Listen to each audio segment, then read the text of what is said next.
I know she said it's alright,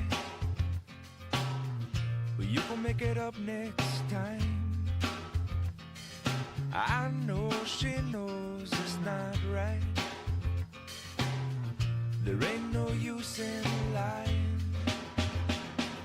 Maybe she thinks I know something. Maybe she thinks it's fine.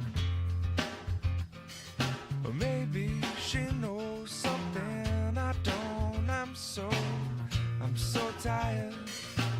I'm so tired of trying. It seems to me that maybe it pretty much always means no.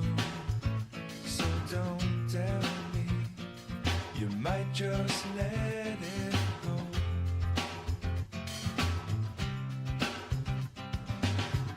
And oftentimes we're lazy. It seems to stand in my way. 'Cause no one, not no one likes to be let down. I know she loves the sunrise, no longer sees it with her sleeping eyes. And I know that when she said she's gonna try, well, it might not work because of other ties. And I know she usually has some other ties. And I wouldn't wanna break 'em, I wouldn't wanna break 'em. Maybe she'll help me to untie this, but until then, well, I'm gonna have to lie to you. It seems to me that maybe it pretty much always means no. So don't tell me, you might just let it go.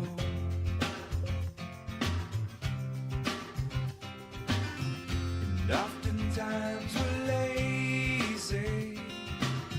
It seems to stand in my way.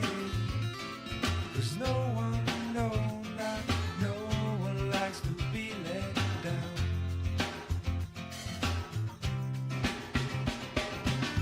It seems to me that maybe it pretty much always means no. So don't tell me, you might just let it go.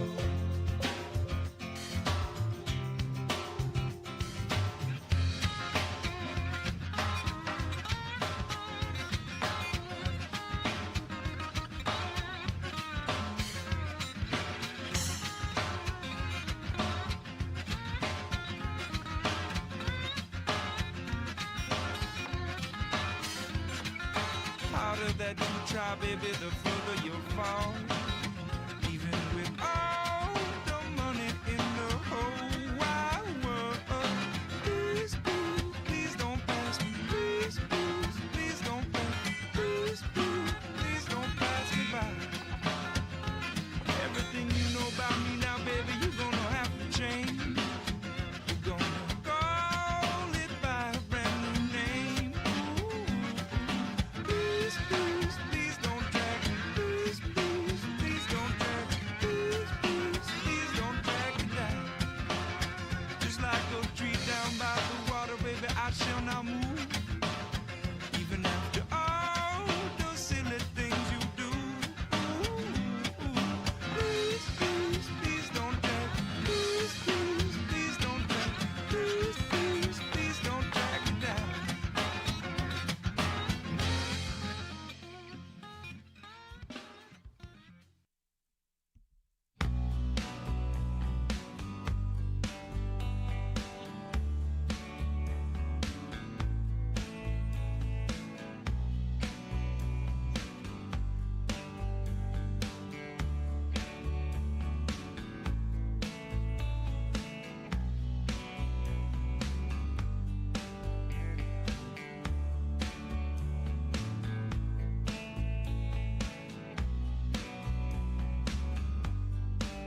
sweet is passing by.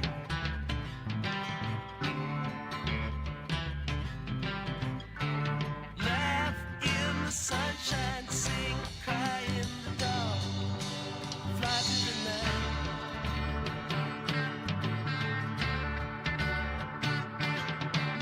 Don't cry now.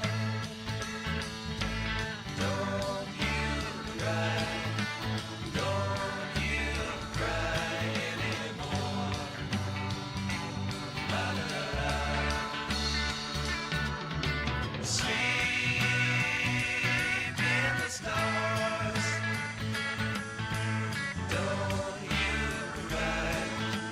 Dry your eyes on the wind. La la la la la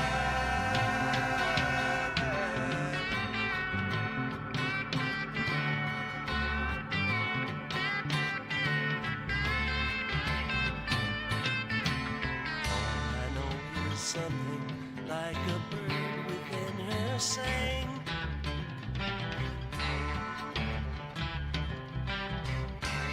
All I know, she sang a little while and then flew on.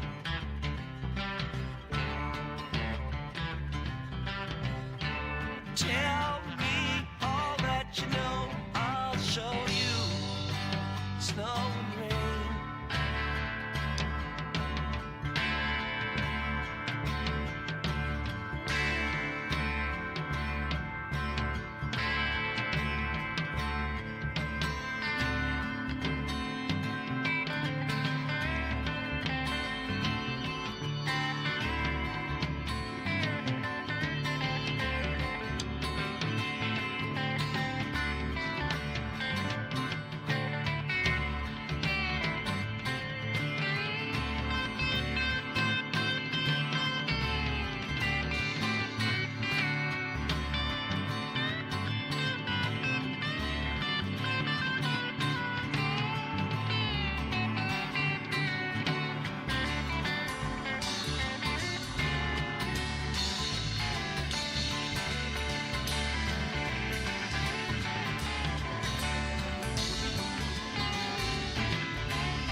say that my behavior's unacceptable, so condescending and necessarily critical. I have a tendency of getting very physical, so watch your step, cause if I do, you'll need a miracle. You train me, try, make me wonder why I'm even here. The double vision I was seeing is finally clear. You want to stay, but you know very well I want you gone. Not fit to fucking tread the ground that I'm walking on.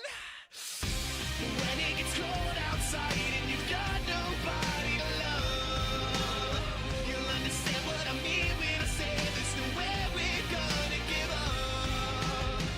Like a leader who cries in the face of a monster that lives in a dream. Yeah. Is there anyone out there? Cause it's getting harder and harder to breathe. And is there anyone out there? Cause it's getting harder and harder to breathe. What you were doing was screwing things up inside my head. You should know better, you never listen to what I said. Touching your pillow and writhing in the naked sweat, hoping somebody someday will do you like I did.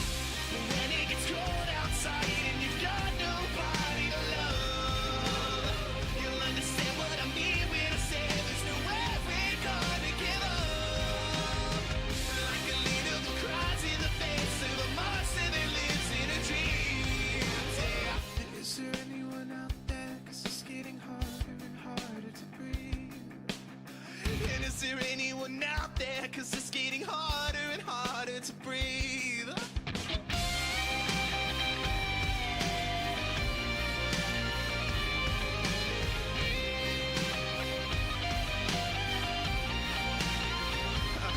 Does it kill? Does it burn? Is it painful to learn that it's me who has all the control? Does it thrill? Does it sting when you feel what I bring and you wish that you had me to hold? When it gets cold outside and you've got nobody to love, you'll understand what I mean when I say there's no way we're gonna give up. Like a leader who cries in the face of a monster that lives in a dream. Yeah. Is there anyone out there? Cause it's getting harder and harder to breathe. And is there anyone out there? Cause it's getting harder and harder to breathe. Is there anyone out there? Cause it's getting harder and harder to breathe. And is there anyone out there? Cause it's getting harder and harder to breathe.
Are you ready for some Potters baseball?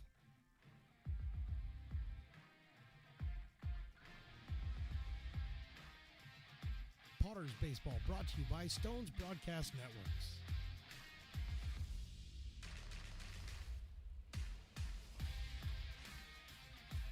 And now for the play-by-play, here is Mark the Phantom Lowe.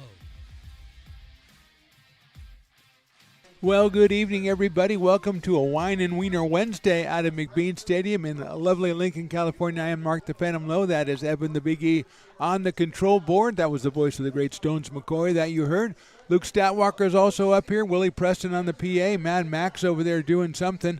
And I think JPL is on the track man today. So we got the whole crew here for the second PEL game of the season. This one against the Humboldt Crabs. The Potters will throw Andrew Ballantyne out on the mound as they dropped last night's affair 3-2 in a very well-played game. Potters out-hit the Crabs 10-5, but the Crabs took advantage of a couple of Potters' miscues to put up 2 runs in the fifth inning, and they got incredible relief pitching from Evan Miranda and then the save from Adam Enhart, and they put the Potters down with 16 strikeouts for the Humboldt Crabs pitchers, and Andrew Ballantyne, the left-hander, is on the mound. He has been good this summer, 11 innings pitched, 6 hits, 2 runs, 18 strikeouts, and 6 walks. So he'll be out here trying to stem the tide and bring the Potters even in this series against the PEL leader, the Humboldt Crabs, who are now 1-0 on the season. Crabs will start off the first inning with Tyler Howard, the right fielder, then Colton Boardman, the second baseman, Ryan Vandenbrink, the first baseman. After that is the Ethan Johnson sails the throw down to second base, about 8 feet over the head of Cash Brennan. Adam Enhart is the DH today. Damian Cassis is in center batting fifth. Jimmy Mullen, the third baseman, hit 6. Eli Burnham is behind the plate. Joe Fagan at shortstop, and Daniel Osborne, the left fielder. Ben Lukens on the mound out of Lassen College for the Humboldt Crabs. They'll send up Tyler Howard, who was 1 for 3 yesterday with a huge RBI in that fifth inning. Excuse me, in the second inning, the first run for the Crabs. And he hits out sharply out to shortstop. Brennan goes to his left, across the diamond, 1 pitch and 1 out for Andrew Ballantyne. Cash Brennan at shortstop. Over at third today, Luke Euler. Second base is Carson Moore. At first, Brady Dobson. Behind the plate is the left-handed hitting Ethan Johnson. And left field, Mays Madsen. Jordy Lopez is in center, and Quincy Malbrough is out in right field. Here's Colton Boardman, 379 coming into the series. He was 0 for 3 in yesterday's affair. Also was hit by a pitch. Fastball from the left-handed Ballantyne at 90. Misses outside, 1-0. Beautiful night for a ball game. All kinds of stuff happening out here at the ballpark. Just like yesterday when it was Taco Tuesday. That is in there for a strike. Today it is Wine and Wiener Wednesday, and the highlight is going to be, I think right after the bottom of the first inning, we will have Evan, the control guy, will come on, and he had the most delectable looking piece of food I'd ever seen in my life. He actually went and got the bacon wrapped hot dog at Fat Cat, and his only job was, you can go get a hot dog, but you're going to have to do a book report on it. So he's going to tell us about it. It was magnificent. That is popped up on the 2-1 pitch. Euler gives chase, and it is out of play over by said Fat Cat. They got the $2 hot dogs today as part of Wine and Wiener Wednesday, and they have the bacon-wrapped hot dog, but it's so much more than that. I'll let Evan tell you about it when the time comes. That's called a linear tease, ladies and gentlemen. Here's the pitch. Swing in a little soft grounder down to first base. Dobson gets a tough hop and waves off the pitcher, and we've got 2 outs here in the top of the first inning, and I think we might have one of the earlier, if Willie follows through on what he said, one of the earlier dueling dogs batters that we've ever had in Ryan Vandenbrink. Yes, he's going to do it. Ryan had a tough night last night, 0 for 4 and 4 strikeouts, and so Willie, who's a tactician if nothing else, said, I need a batter to strike out. Now, we understand that Ryan's probably going to hit 2 bombs today. We know that, but you got to go with what you know, and Vandenbrink is our dueling dogs batter, which means if he strikes out, it'll be half off dueling dogs down the right field line. And as I was just explaining to the guys, if I'm a Potter fan, I'm coming to these midweek games. I'm coming here to eat. Yesterday I had $2 tacos. Today I have $2 hot dogs. That's inside. Tomorrow I have $1 beers and half off general admission. Today, if you brought 2 canned food items, you didn't pay any general admission. You just came into the park. And that went to the Feed Families First. I think that's the name of it. It's the Salt Mine. Gets it here in Lincoln. 2-0 now to Vandenbrink. And he takes a strike. 2-1. Andrew Ballantyne out of Ceres, California, and Bradley University. And he has a 2-ball, 1-strike count on the first baseman. He takes strike 2. They were 2/3 of the way there. And we don't like to feast on misfortune, but we have some thirsty people here. It's kind of warm. People are, the game just started. They're getting thirsty. 2-2. Ball's lined into center field for a base hit. So he came with the off-speed pitch, and Vanderbrink as his first hit of the series, a solid single to center. And with 2 outs, that'll bring up Adam Inyard. Inyard was 1 for 4 last night, scored a run in the second inning. He also got the save in last night's game, batting at .375 with 3 home runs, and he has driven in 14 for the Crabs, who are now 13-0 on the season and 1-0 in PEL play. Well, we knew it, Willie. We knew we were kind of poking the bear there, and Ballantyne came in with that off-speed pitch, and Vandenbrink waited perfectly for it and served it out into center field. So he's over at first base with 2 outs, and Inyard from Sac State and Bakersfield, California, has a 1-ball, no-strike count. Hits it sharply to the left to shortstop. Brennan dives, but he can't get it. It's into center field for a base hit. Ballantyne almost flagged that thing as it went past him. But after 2 outs, we've got 2 hits from the Crabs. They only had 5 hits in last night's game. They made the most of them. They benefited from an inning, the 5th inning, in which the Potters had 3 wild pitches, a balk and a stolen base. And Jaden Shabry came up with a key RBI single in that 5th inning. Here's Damian Cassis. He was 1 for 4 yesterday with a couple of strikeouts.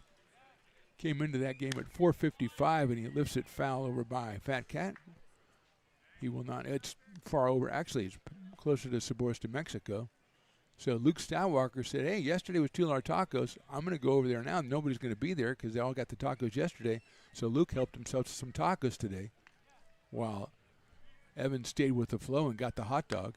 That's fouled back, so it's quickly 0-2 on Cassis, who's out of Cal State Fullerton.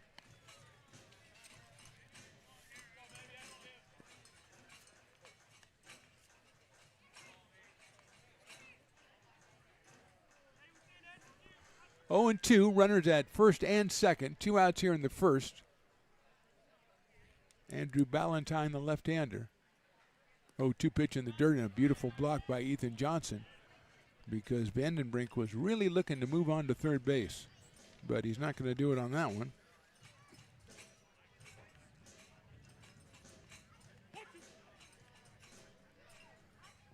One ball and 2 strikes.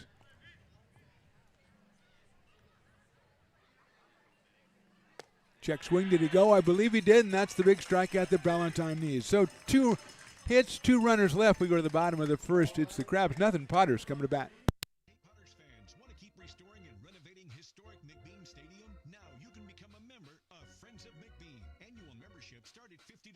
Become a member now at friendsofmcbean.org. This job is the Esplanade at Turkey Creek phases 4 and 5.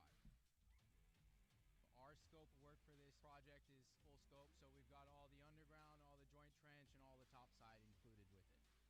We're putting in sewer pipe, manholes. We're not doing services yet. We go through and do all the main line, and then we come back and do all the services after that. I would say this project right here, the one we're working on, is probably about a 2-month project. It's very costly to the developer, so beating the schedule is very important, more important than most projects. It's got a lot of groundwater, so we've got an extensive groundwater pump system in place. It's just cool to be a part of the built environment and know that for the next 100 years that people are going to use and enjoy what we've created here today.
Bottom of inning number 1. Potters will send up Jordy Lopez, Mays Madsen, and Aiden Diome, the first 3 hitters, against Ben Lukens, the right-hander from Lassen College.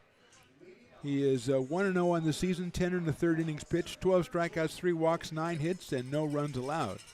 So he'll come in here with a 1-0 record against the Potters. And here's Jordy Lopez. Chopper down the first base line. That's I think it's a foul ball. It was close down the first base line. Jordy at 500 with a dozen runs batted in out of Elk Grove, California. Piper the Peacock making his first appearance. Looking sprightly as he's got a birthday coming up on Saturday, Willie said. So you want to get some tickets for that because that is always, I mean, pun intended, it's always a party. He's got his mascot buddies who have a very strong bond. They're always showing up, so not known who will be here just yet, but looking forward to that. 0-1 on Jordy. Lukens works from the stretch. That was an 88-mile-an-hour fastball that he threw, and that one is in the dirt. And look out, I think we might have got the umpire. And you don't want to do that. That is not the way to start out.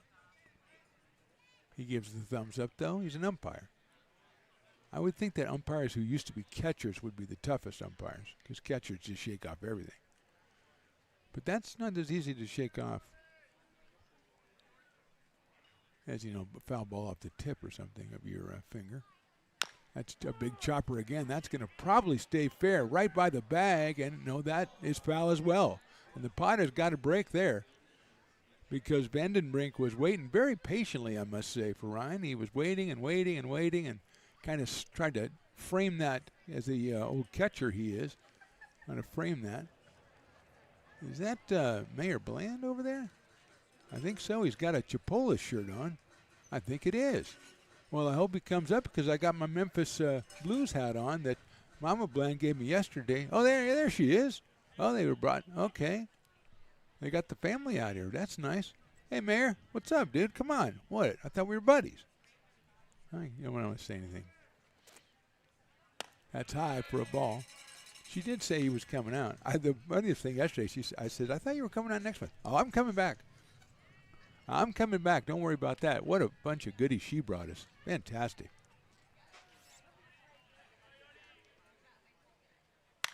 Jordy hits it sharply to shortstop. It's Fagan out there across the diamond. Gets him by a half a step at first base.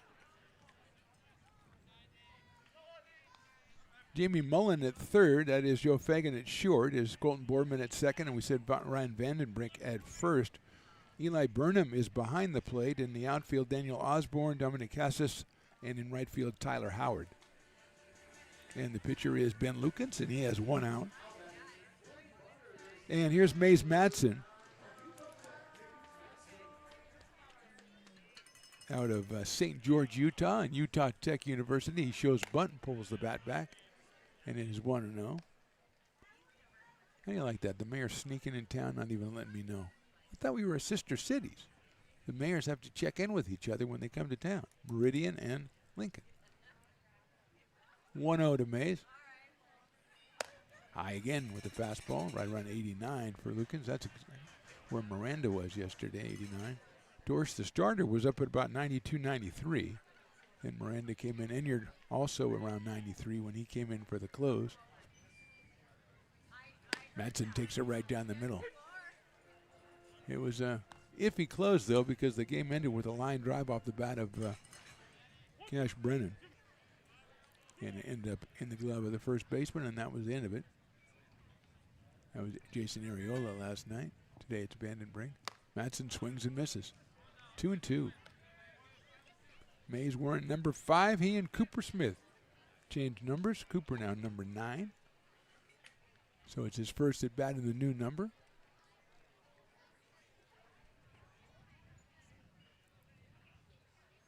Hit out to shortstop again. Fagan going to have to run up and get that one. Sets himself, throws, gets him by a half a step again. 2 grounders to short and 2 assists for the shortstop. And now it is time for Aiden Diome, who's been one of the more impressive hitters for the Potters, not only last year and this year. .464 And 2 home runs, 11 runs batted in. Aiden was 1 for 3 in a walk yesterday. And he's up here with nobody on and 2 outs in the first.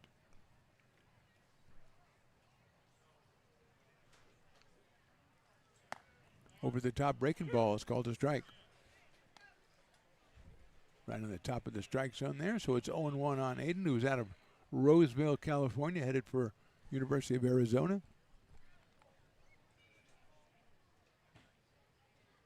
Lukens delivers a fastball. That's a beautiful pitch right there at 89. 0-2.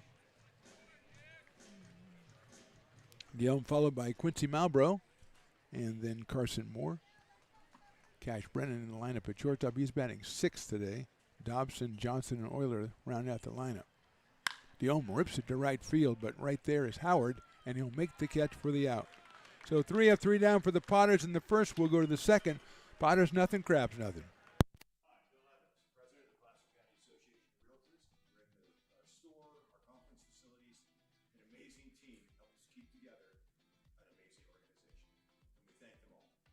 This organization can't do what it does and can't run the way it runs without the help of so many members volunteering their time. The success of the Placer County Association of Realtors is largely dependent on our active volunteer members to help our organization and industry. The work of our committees greatly impacts our ability to champion efforts across the board and giving back to the Placer County community wherever we can. Like all service organizations, I wanted to serve. And getting involved with the affiliate committee was the perfect way to do that. I love being able to serve my community with my business friends and other leaders and give back to those who are in need. The thing I love about the PCAR committees is they all work toward the same goal of bringing the community together to support those in need in our surrounding area. I instantly came to the meeting and had a wonderful time, felt like I was a part of something bigger, and it was just the start of my leadership journey.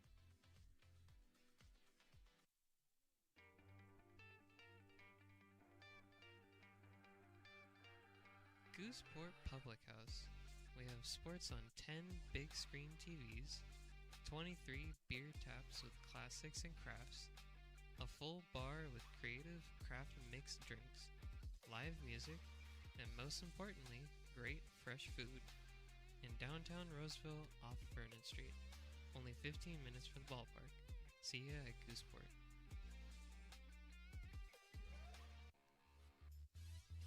Top of inning number 2.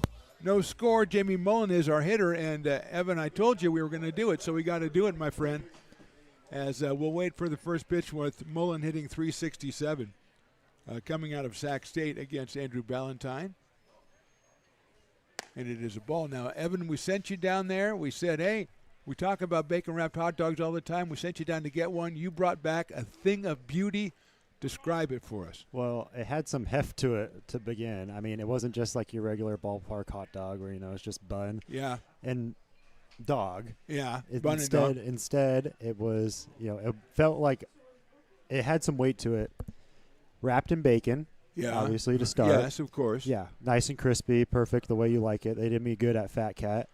And then on top were grilled onions. Yes, it was amazing. And bell peppers.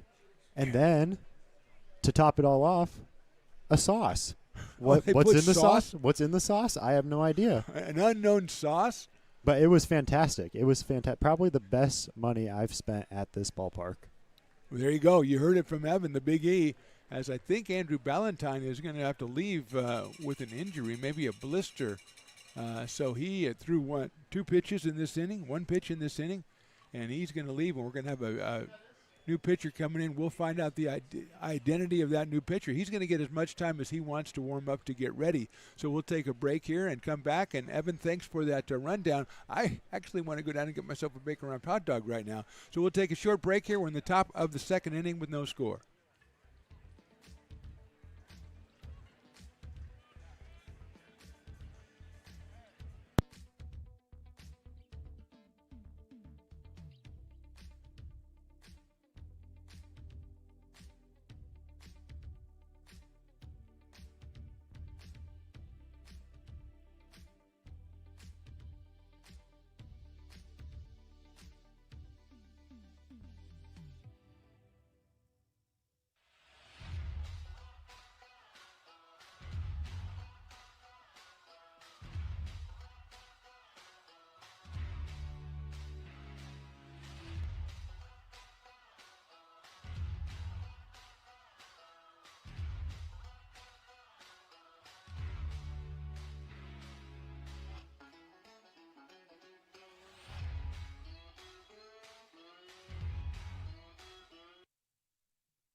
fans want to keep restoring and renovating historic McBean Stadium? Now you can become a member of Friends of McBean. Annual membership start at $50.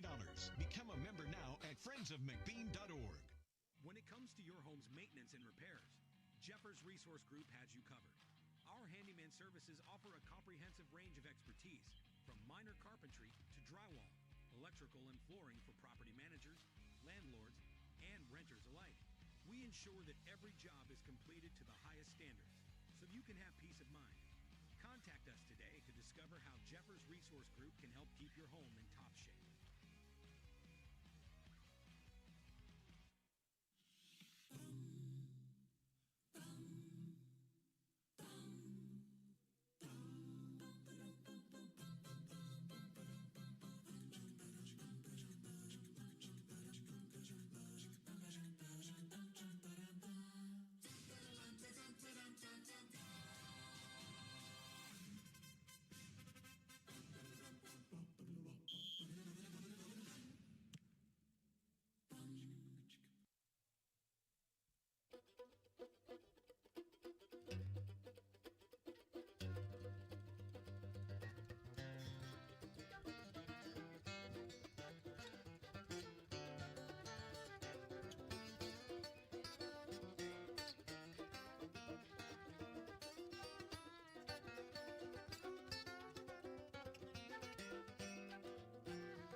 You are Laborers Rising.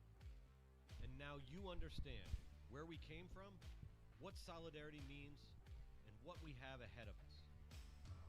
No one's going to defend us but us. No one's going to help construction workers except us. And I can't wait to see you out there.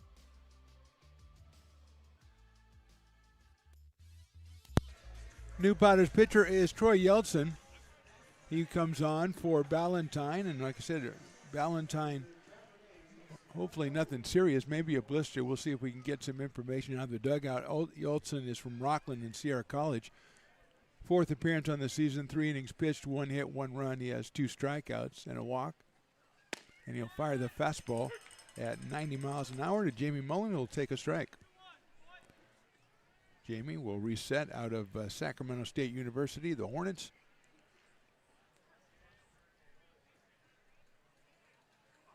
And he checks the swing, and that's in there for a strike.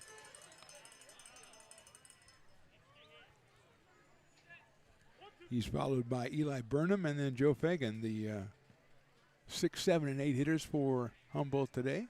They got 2 on in the first inning and did not score. Chopper foul at the plate. Mullen wearing number 20. That's sort of similar looking uniforms, a kind of a red and blue thing for the Crabs. The Potters with the blue and orange, white, blue and orange, white and orange.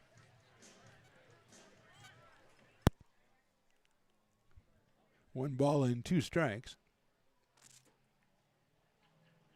Check swinging that down too low there. Evens the count up at 2-2.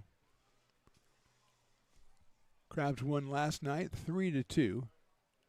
Out hit by the Potters 10-5, but they that one is down low. They used 16 strikeouts from 3 different pitchers, with Evan Miranda really shining. 4 2/3 innings, and he struck out 10. Gave up 3 hits and a run in that time, and got the win in that game. And you're with the save. High fly ball left field. Shading his eyes, there's Madsen, and that'll be out of play, foul, over by the kids zone. Watch it there. We don't want to get the kids in danger. They didn't even notice. Actually, they did. They're all running after the ball now. Okay, fair enough. So we'll do it again on a full count to Jamie Mullen on a Wine and Wiener Wednesday. And I hope you enjoyed Evan's description of his bacon wrapped dog as much as I did. Chopper down to third on the hop. Luke Euler has it across the diamond, but we have... Let's see if he said it was off the foot or off the, what did we say? That was a pretty big hop for being off his foot. But it is going to be a foul ball, so we'll do it all over again.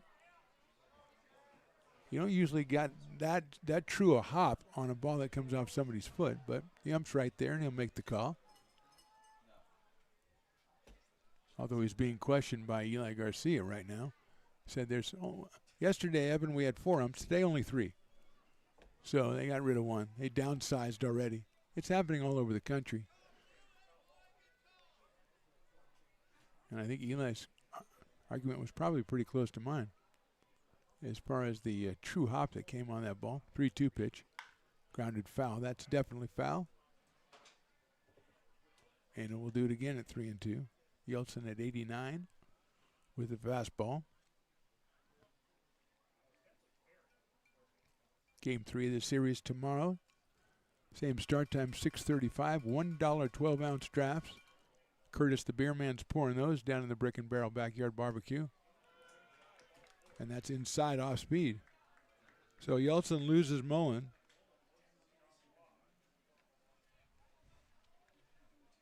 And Eli Burnham will be the hitter.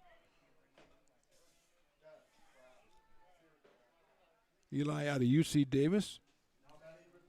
Wearing number 36 tonight. And he is hitting at 444. Played 2 games. So I'm going to guess 4 for 9 in those 2 games. He takes the ball down low. 1-0. Joe Fagan, the shortstop, on deck.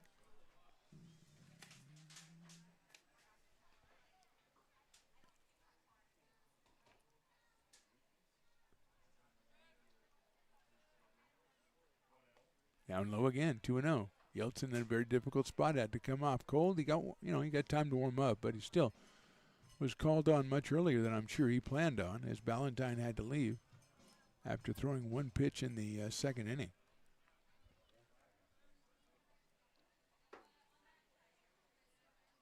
Chopper down to third. That's over the head of the third baseman Euler in the left field, a base hit.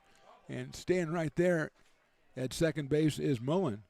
That one bounced up high, got into the sun, and Luke had no chance at it. So it's the 3rd hit of the night for the Crabs. They have runners at first and second, nobody out, and the shortstop, Joe Fagan, out of the University of Portland, will be the hitter. Joe at .292 early on in the season with 3 runs batted in. Batting in the number 8 spot. Let's see how the Crabs want to play this one.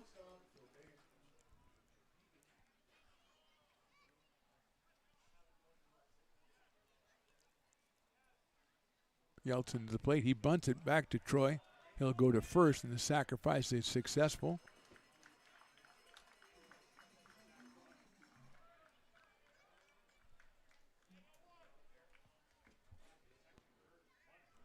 So Fagan does his job, moves the runners to second and third, and Daniel Osborne, the left fielder, will be the hitter, the number 9 hitter, batting at a .361 clip. He's out of Shasta College, so he's one of the Knights of Shasta College. Up here with a chance to put his team on top. Potter's a little modified infield in there. That is in there for a strike. Or, excuse me, a ball.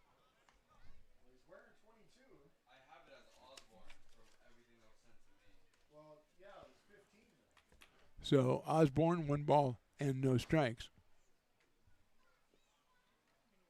Inside, and that'll hit him. So that will load the bases. With 1 out, Potter's now play obviously infield in double play death for Tyler Howard, who grounded to shortstop his first time up, the leadoff man, playing out in right field.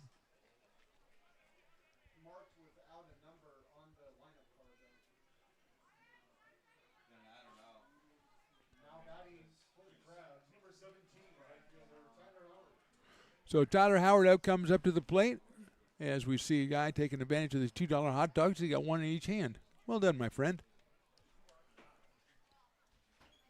Howard takes the strike. 0-1. So Troy gets ahead of Tyler Howard. He's followed by Colton Boardman. Potter's double play depth in the middle, and even with the bag on the corners, outfield, straightaway, and medium deep. Breaking ball, call strike 2. The Sun we've already seen is a difficulty in left and at third.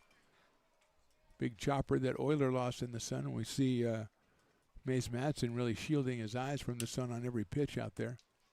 That could come into play on the 0-2 pitch. Popped it up, and that'll get out of play.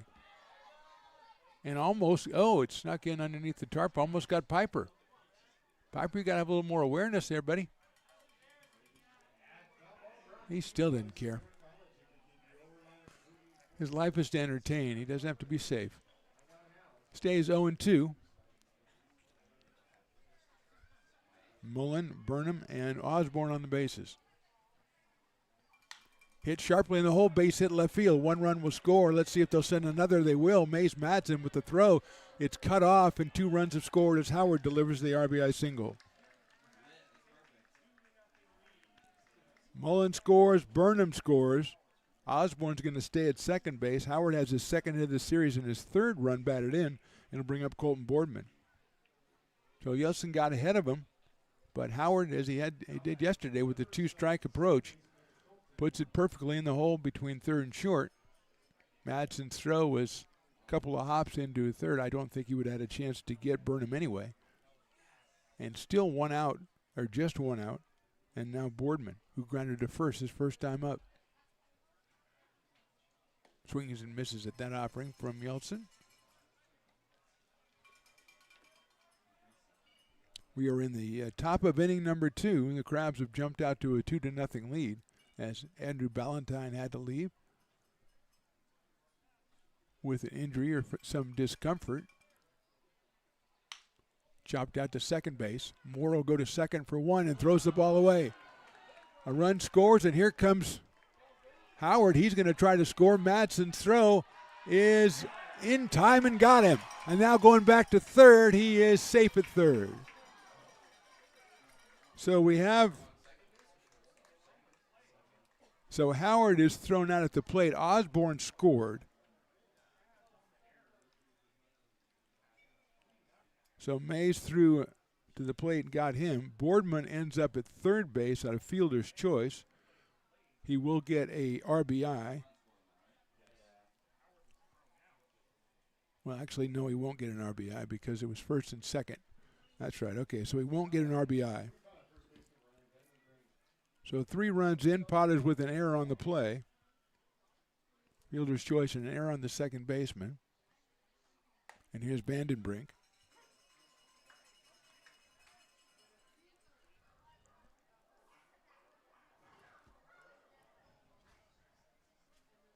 So 3 runs on 2 hits and an error, and Boardman is over at third base.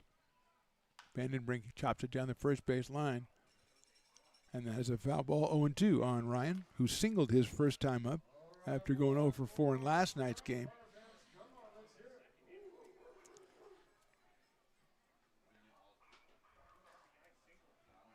A walk, a hit batter, 2 singles, and a fielder's choice. Vandenbrink pops that one down the right field line. Malbrough giving chase into the bullpen, but it's going to be tough, and it's on the tarp over the VIP section down the right field line. So it'll stay no balls and 2 strikes on Ryan Vandenbrink.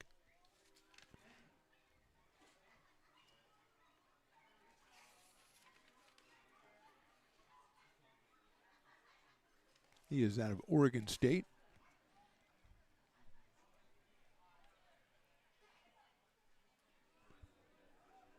Boardman coming down the line from third. He pops it up. That'll get out of play as well, and probably on the tarp right above us. We stay 0-2.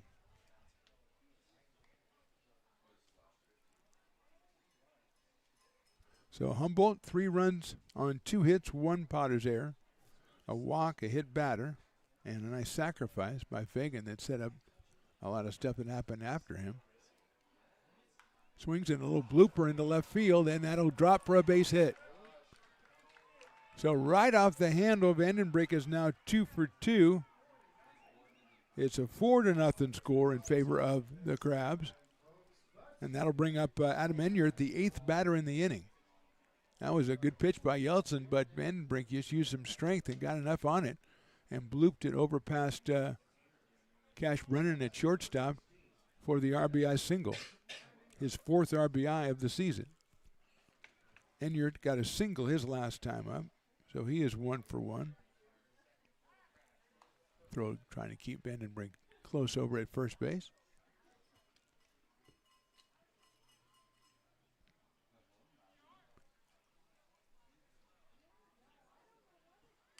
Foul ball by Enyart out of Bakersfield, and Sacramento State University picked up the save in last night's game with a scoreless inning. He did give up a hit, and he did get a strikeout.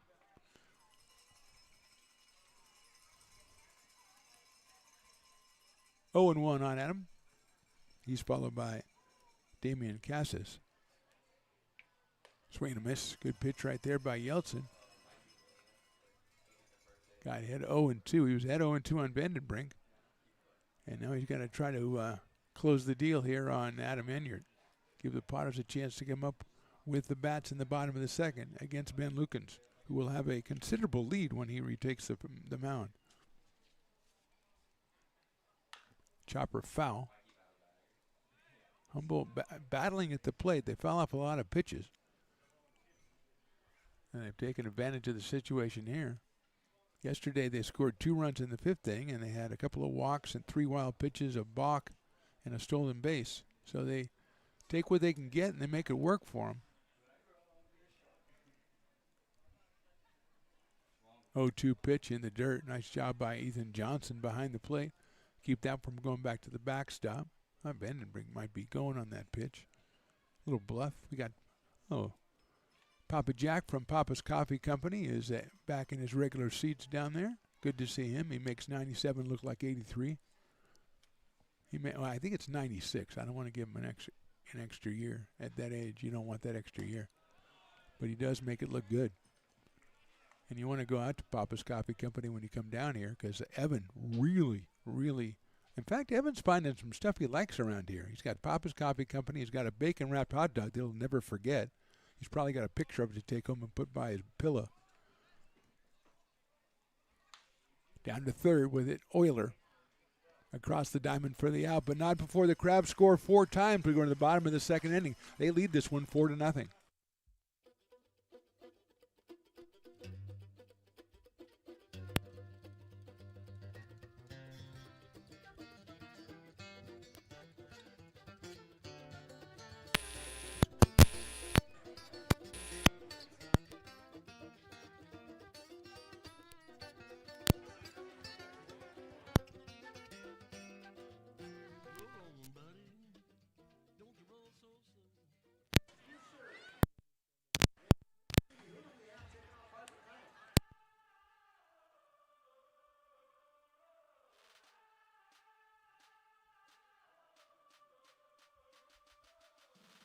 You, our labor is rising.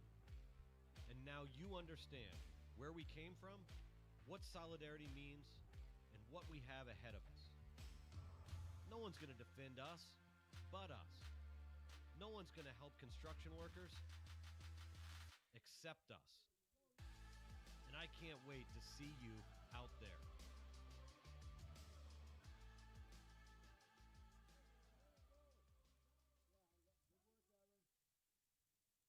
American River College is a top-tier community college sports program that provides student athletes with the opportunity to thrive both athletically and academically. ARC Athletics is currently ranked 5th in the state and 2nd in Northern California. With over 19 sports programs, our athletes compete with the region's best athletes. Our diverse and dedicated coaching staff helps athletes develop the skills necessary to compete at the next level. Start your community college athletics journey with us. American River College, Sacramento's best athletic program. Go Beavers.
Potters in a bit of a sticky wicket here as they trail this one 4-0, bottom of the second inning. Ben Lukens back out on the mound for Humboldt. He'll face Quincy Malbrough, then Carson Moore and Cash Brennan, the 4, 5, 6 hitters for the Potters.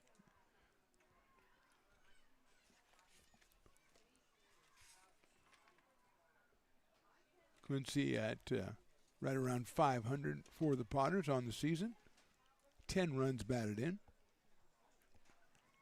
Out of Loomis, California. He'll take a strike. And it's quickly 0-2 on Quincy.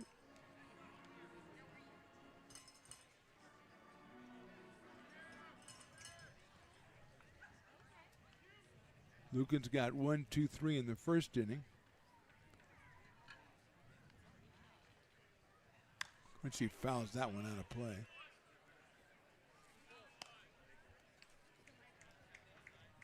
Sitting at 471 with those 10 runs batted in is Quincy Malbrough. As he leads off here in the bottom of the second inning. Nice crowd out here on a Wednesday, a Wine and Wiener Wednesday.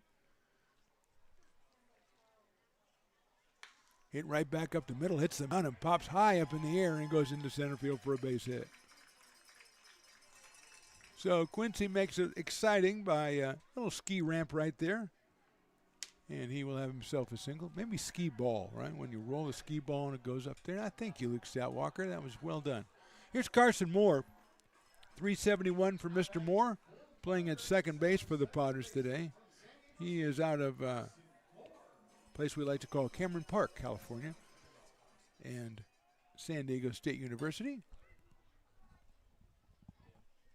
And he'll take a ball. So, yeah, you could come out here on Tuesdays, Taco Tuesday. You eat for, $10, 5 tacos. Come out here today, $6 is 3 hot dogs. Or you can go with the bacon wrapped, as Evan would say to do. Line drive right at the shortstop. He drops it on purpose, and he's going to be, the umpire's like, I'm not falling for that, dude. It's a line drive to shortstop for the first out.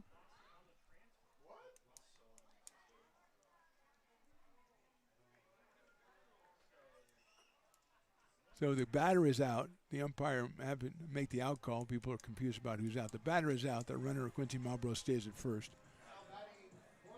Brody Coxon warming up for the Potters. The left-hander out of Granite Bay High, headed for Arkansas.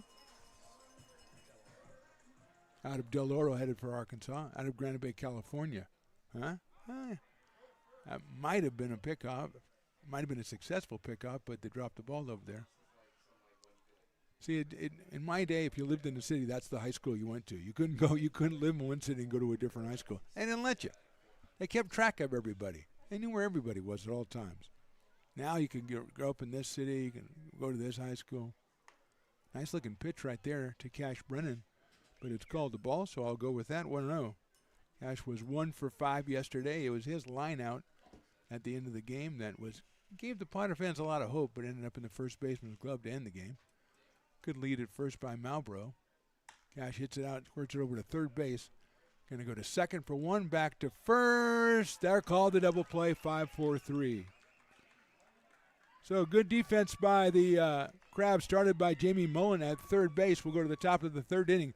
Potters trail at 4-0. Hey, baseball fans, you may have noticed our scoreboard goes out from time to time. You can help us get a new one. Give $20 and get a chance at winning 2 tickets to some of the region's biggest events, like the Outlaw Festival with Willie Nelson, Bob Dylan, and John Mellencamp, a Sacramento Kings game, or Ringling Brothers Circus. All proceeds benefit the Big Swing Capital Campaign. You can buy now at friendsofmcbean.org. Hey everyone, this is Alex with the Downtown Lincoln Association. We're super excited to kick off Lincoln Loves Local, a new campaign designed to spotlight amazing businesses that make Lincoln so unique. We partnered with Dalila from UN Social Agency to create short, high-quality videos that help boost your visibility and reach right here in the Lincoln community. Each video will be shared on DLA's social media and newsletter, making it easy for locals to discover and support your business. So let's celebrate what makes Lincoln special together. Lincoln provides all the charm of a small town, yet still provides access to excellent local medical care. At Lincoln Urgent Care, you can find expert services and a compassionate staff available 7 days a week. A friendly front desk staff will welcome you when you come into our brand new facility. Your wait time will be minimal at our walk-in clinic, unlike the emergency room. From broken bones and lacerations to allergies, flu shots, and illnesses, we treat a variety of urgent medical conditions.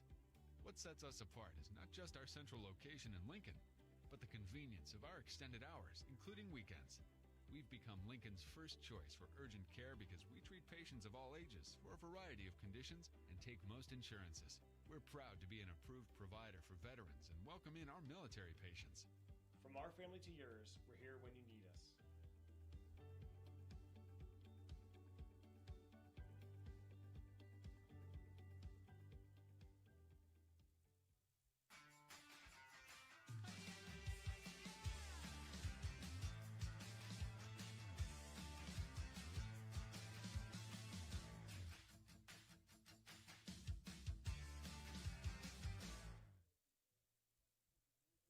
Fans want to keep restoring and renovating historic McBean Stadium? Now you can become a member of Friends of McBean. Annual membership start at $50.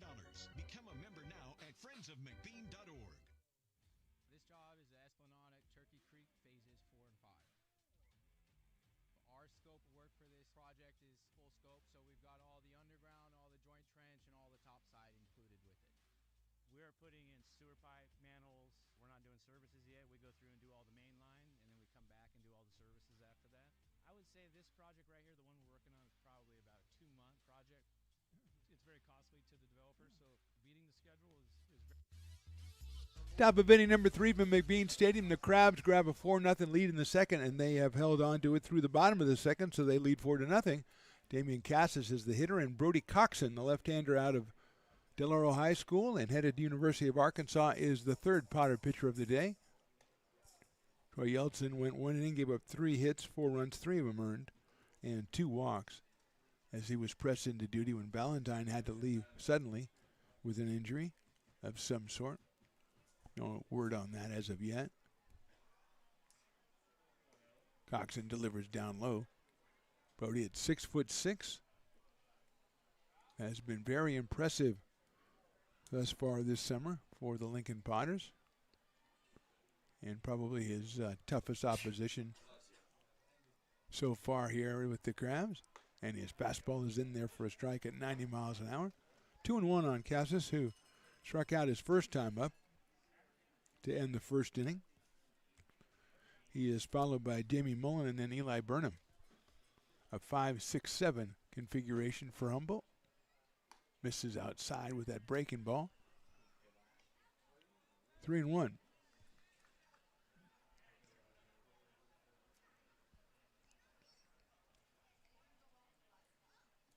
Almost time to grab a $2 hot dog. I can't believe Evan said that's the best money he spent. That guy. That's lifted high in the air to left field. Giving it a little ground as Madsen now will come in on it, move toward the line, and make the catch. You never know with the sun the way it is down there, but Mays Madsen played that very well for the first out here in the third inning, and Jimmy Mullen will be the hitter. Got a base on balls his first time up, the third baseman who started the 5-4-3 double play that ended the bottom of the second for the Potters out of Sac State. My alma mater. I don't know. Nobody asked, but it is. I don't want to tell you how many years ago because it would not be prudent. But it was a while ago. Let's just say I took some history classes that a lot of stuff hadn't happened yet. That's why I took history, because not much of it had happened. Check swing, and I wanted to call it a strike. I don't get a call, so it's a ball.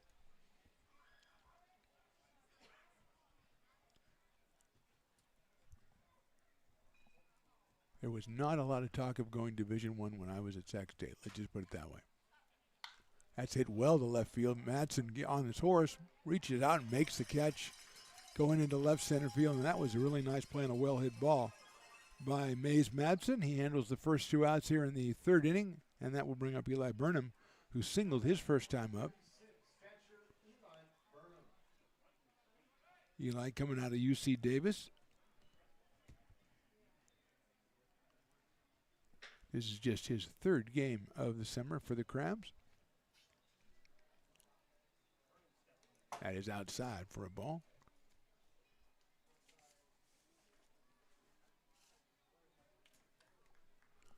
Jeff Giacomini is the skipper for the Humboldt Crabs. Of course, Eli Garcia runs the show for the Potters.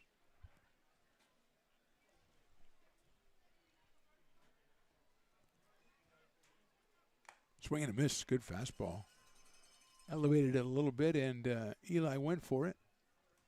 1 ball and 1 strike on the Crabs catcher. That doesn't sound right. Nobody wants to be a Crabs catcher. Lined into right field. I guess he does because he just got himself his second base hit of the night. First hit off Brody Coxon. 6th hit already for the Crabs, who only had 5 last night in their 3-2 win. It'll bring up Joe Fagan, the shortstop, who sacrificed his first time up. He's already got a bunch of ground balls out at shortstop, and he is yet to make his first official appearance here as he got the sacrifice last time. Coxon's fastball misses outside to Ethan Johnson. Brady Dobson's at first, Carson Moore at second. Cash Brennan playing short tonight, and Luke Euler over at third. Madsen, Lopez, Malbrough in the outfield. Third pitcher is Brody Coxon. There goes the runner. Pitches down in the dirt. The throw is going to be too late. And a steal for Eli Burnham, who's having himself quite a night with 2 hits and a stolen base. And he has also scored a run, put himself in position to score another one at second base. Fagan now 2 balls and no strikes on Joe. Daniel Osborne, the number 9 hitter on deck for the Crabs. We're looking to go 2-0 up in this best-of-3 series to start the PEL season. That's a line foul over by the Potters dugout. Got a bunch of guys ducking. And it comes all the way back to the home plate umpire. Seems like a fine fellow.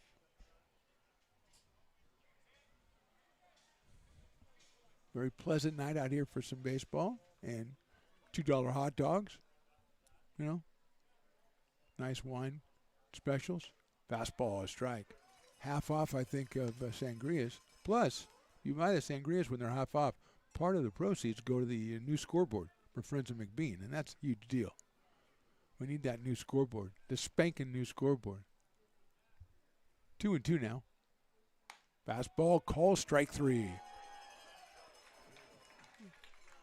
So Brody gets his first strikeout, gives up 1 hit. We go to the bottom of the third. Potters behind on this one, 4-0.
Lincoln Potters Baseball. Placer County's best-kept secret is back for another exciting summer at historic McBean Stadiums, loaded with fun for the whole family, local beer, wine, and eats, fireworks, giveaways, theme nights, kids zone, and more. Come join in the fun and enjoy small-town baseball with Major League Entertainment. Tickets on sale now at LincolnPotters.com. Lincoln Potters Baseball. Come on out and join in the fun. Buy a personalized brick for you, your loved ones, or your business, and show everyone your commitment to Lincoln baseball. Framed and engraved by our own Lincoln High Ag program students, your brick will be featured on unique movable brick walls. Find your name in the stadium entrance for the 2024 and 2025 seasons. Then visit your brick in its permanent home inside the stadium. Bricks can be purchased here for $250. Bottom of inning number 3, it'll be Brady Dobson leading us off, then Ethan Johnson and Luke Euler against Ben Lukens, who's retired the first 6 in a row, and he's a strike right there. Actually, Malbrough got a hit, but he's faced the minimum, let's put it that way. He was erased by a double play later in the inning. So Dobson at 318 with a home run, which he got last night, and 7 runs batted in. Swings and misses at a breaking ball. A beautiful pitch by Lukens. Had him waving at it, 0-2 quickly. Potters last scored on Dobson's home run in the 6th inning last night, so 5 straight scoreless innings. They want to break this night here in the bottom of the 3rd. Swings and misses. First strikeout for Lukens. He had 12 strikeouts in 10 1/3 innings coming in. And he will face Ethan Johnson, the catcher. Out of San Jose, California, batting at .333 is Mr. Johnson. He'll be followed by Luke Euler.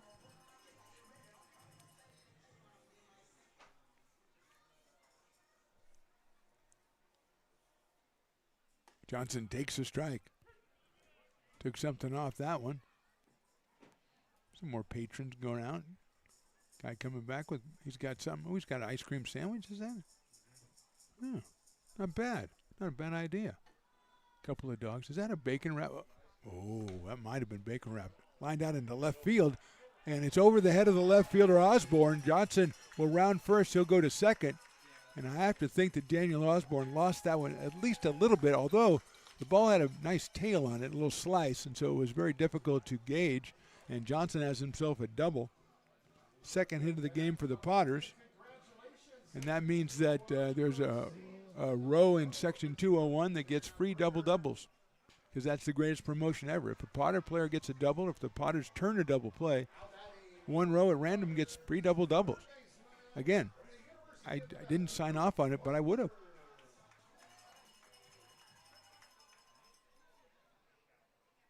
So Johnson out at second, Luke Euler the hitter, and Burnham's going to go out and talk to Lukens here with a runner at second base. Left-hander means that Fagan will probably play pretty close to the bag at second there and keep Johnson close. Luke hitting at .297, 10 runs batted in for the product of Rockland, California, and University of Nevada, Reno. Top of the order, Jordy Lopez is next.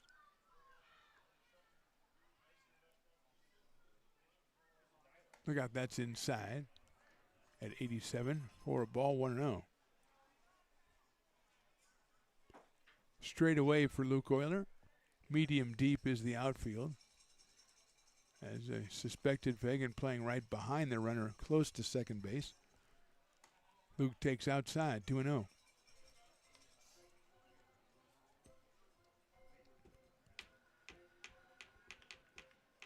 Johnson doubles with 1 out here as the Potters looking up at a 4-0 deficit. The Crabs with 4 in the second inning. Euler takes ball 3.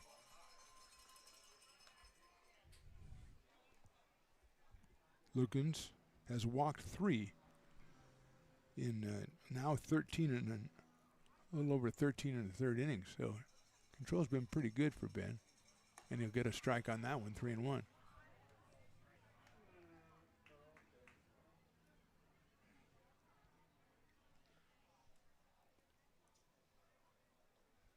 Three balls, 1 strike on the Potters' third baseman. Nice hole there at shortstop for Luke, and he tries to poke one through there, but fouls it back. So it comes all the way back to 3 balls and 2 strikes. Jordy Lopez waiting his turn. Potters wanted to break through 5-inning scoreless streak since last night in the 7th. So need to put one across as Fagan gets back to his spot. Euler lines it right where he was in the center field, a base hit.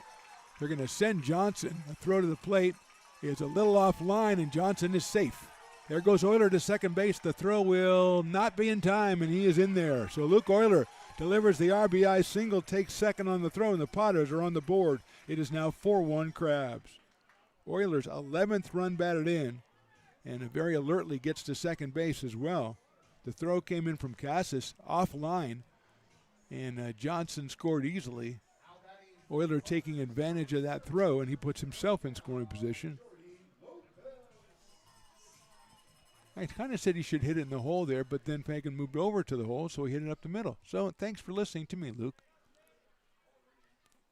And here's Jordy, who grounded to shortstop. He lines it to right field. That is down for a base hit, but Euler had to hold, so he will probably stop at third, and he will. Jordy hit that one a little too hard and right at the right fielder. That's Howard out there who took it on a hop. So first and third, Potters have put together 3 hits in the inning, now have 4 for the game, and there's Matt Tomlin, the pitching coach for the Crabs. He's going to go out and talk to Ben Lukens. As the Potters were not showing a sign of life, and all of a sudden that double by Johnson kind of got things going. Euler delivers the timely single, and now Jordy Lopez took the first pitch and ripped it to stay at 500 on the season for Mr. Lopez. Mays Madsen, who grounded short his first time up, will be the hitter.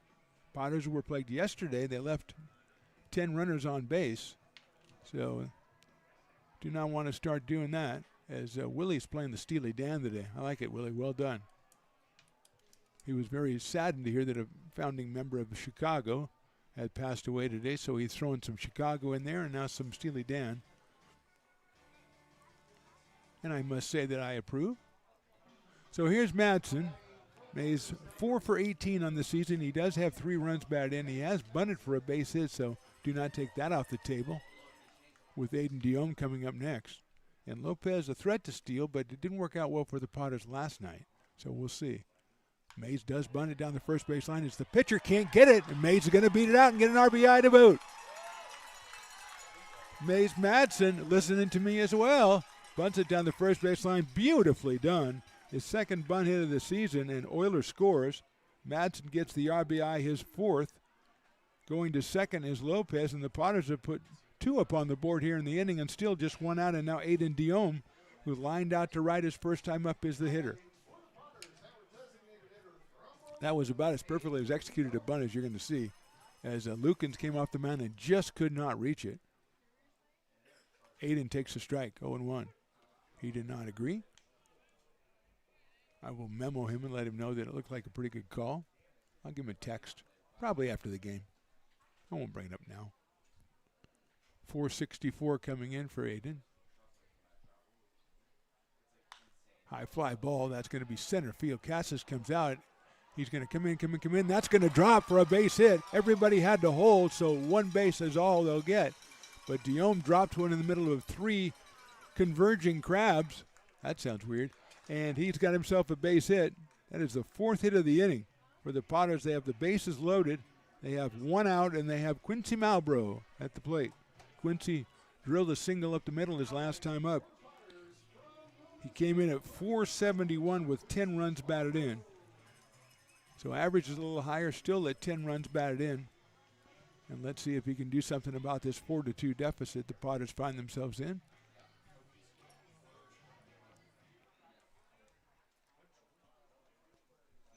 Lukens thought he had Diome, but Aiden's pop fly just fell perfectly in between 3 Crabs. Malbrough takes high, ball 1. Quincy's followed by Carson Moore. Out of Loomis, California, Quincy Malbrough, out in right field for the Potters tonight.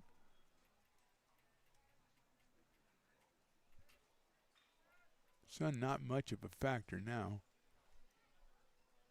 Malbrough lines one into center field. That may hold up. No, it's a diving try. No, that's a base hit. Here comes the second run. The first one, I think we got an injured center fielder too. And we'll stop on that. A 2-run single, but Cassis made a dive for that and looked like he might have stuck his wrist in the ground or something. And it's a 2-run single for Malbro. Lopez scored, and so does Madsen. Diome's going to end up at third. Malbro will end up at second. But it looked like Cassis tried to get that one. He's a left-handed player, tried to get that with the right wrist, and he might have hit it against the ground. We're going to take a break here, Evan. We'll step away. Potters have tied it at 4, and we will come back in the bottom of the third. Hey, Potters fans, want to keep restoring and renovating historic McBean Stadium? Now you can become a member of Friends of McBean. Annual membership start at $50. Become a member now at friendsofmcbean.org. When it comes to your home's maintenance and repairs, Jeffers Resource Group has you covered.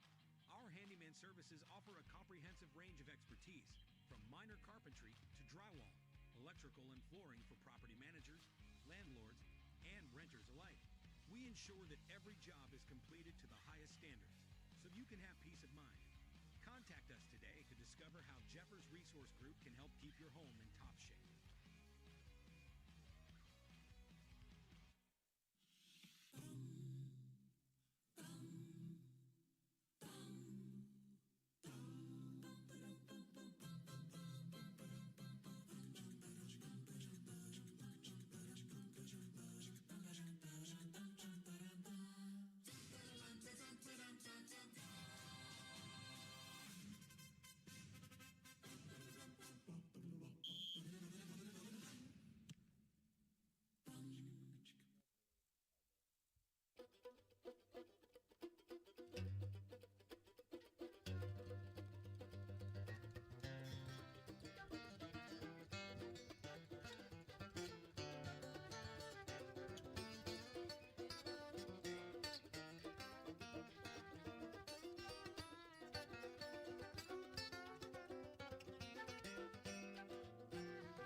You are laborers rising.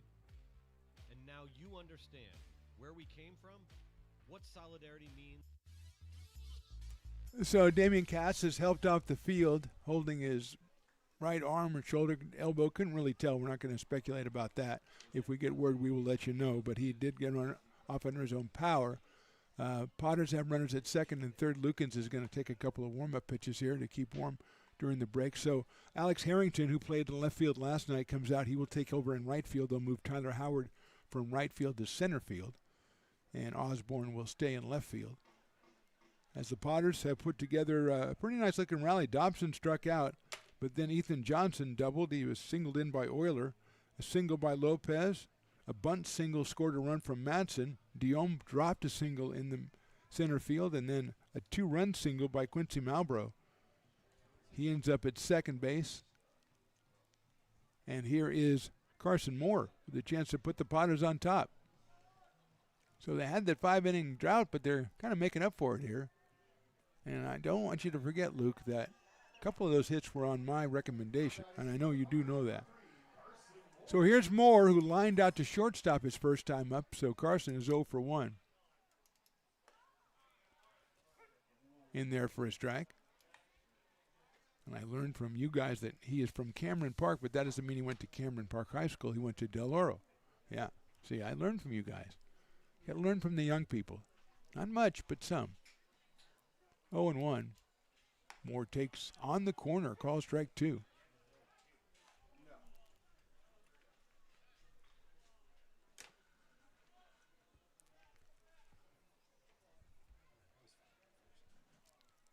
Moore is followed by Cash Brennan. Up here with a chance to put the Potters on top. Takes high, fastball, 1-2. Carson comes in at 371. He does have a home run. He does have 7 runs batted in.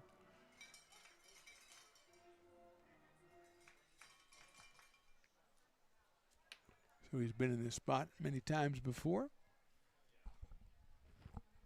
Misses outside with a breaking ball, does Lukens, who's given up his first runs of the season in this inning. He had gone 10 in the third innings with 12 strikeouts, 3 walks, 9 hits, but no runs allowed. And the Potters have got to him for 4 in this inning.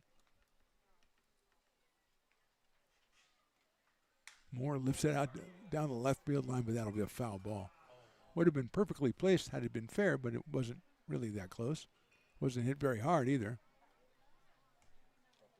And there's a very small young man running out to get the bat. Or actually, he's going out to get part of the bat, since the other part was helpfully picked up by Eli Burnham, the catcher. And Carson will go get another piece of equipment from the supply over there in the Potters dugout.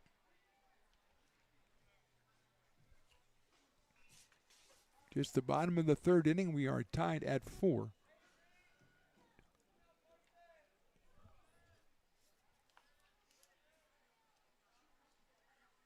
That is ball 3. Is that true? Is that Declan? Declan Lundgren, the bad boy? Probably nepotism, huh? He didn't get that job on his own.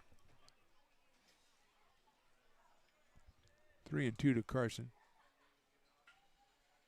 Lifts it out to shallow center field. It'll be in there for a base hit. Here's a one-run will score. The second one will also score. Quincy Malbrough. Quincy was reading it perfectly.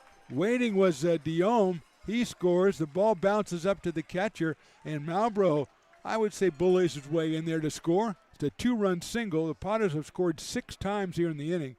Carson Moore grabs a couple of RBIs. He will end up at second base on the throw. And the Potters lead this one 6-4. Perfectly placed line drive again by the Potters. And here's Cash Brennan, the 9th batter in the inning.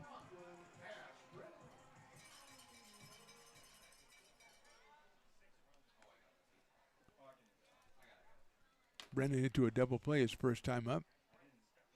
Takes inside for a ball. Activity in the Crabs pen. We got a left-hander working down there. We will endeavor to get an identity. There's a lot of pitches for Ben Lukens here in this third inning.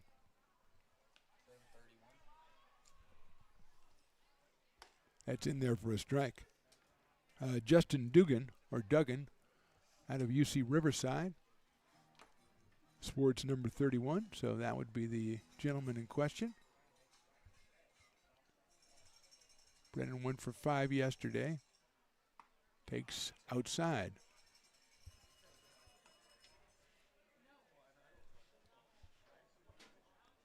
Two balls, 1 strike. Oh, you see a lot of fans wearing those snappy straw hats. They're very good purchase or acquisition. Swung on and missed on the off-speed pitch. Sometimes the Potters come through with some giveaways that you can actually use in everyday life. Not all the time, but sometimes. Sometimes they give away little towels that really don't work out so well for anything, especially showering. Yeah, not that. Don't use that one for showering. Doesn't work. Brennan grounds it down to first base. That's a fair ball. Picked up eventually, and did he tag him? I don't know if he did. He is out at first base. Give Vandenbrink a lot of credit for having the wherewithal to pick the ball up somehow. And I don't know that he tagged him, but the ruling is he did, so we'll do it that way. We will have a little conversation about it, and that's all you can ask in this business. Get a better angle at it, and it's a possibility the home plate umpire did have that better angle because Vandenbrink, when he picked it up, was kind of straddling the baseline, so it's tough to see as Brennan tried to get around him, and he is going to call him safe at first base. So there you go. They talked about it. They've decided it is safe at first. And I think maybe somebody's a little too boisterous down there. You can't get too boisterous. So that's going to have to be an error on the third baseman then. Or the first baseman, excuse me. That'll be the first error for the Crabs in this series. And that'll bring up Brady Dobson, who started out the inning by striking out. So the Potters break out of that 5-inning scoreless streak in a big way, and they're still going with just 1 out and runners at first and third. Dobson takes inside. Would not be surprised to see Cash Brennan taken off. And now we're going to have I think we're going to get a pitching change. Yeah, he's going to call to the bullpen. So we're going to have a new pitcher. Ben Lukens will be leaving 2 1/3 innings in. It is the bottom of the third inning. Potters have put half dozen up on the board, and they lead at 6-4.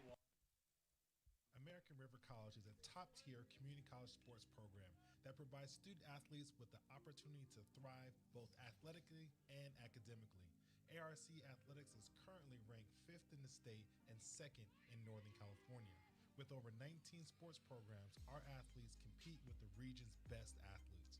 Our diverse and dedicated coaching staff helps athletes develop the skills necessary to compete at the next level. Start your community college athletics journey with us. American River College, Sacramento's best athletic program. Go Beavers.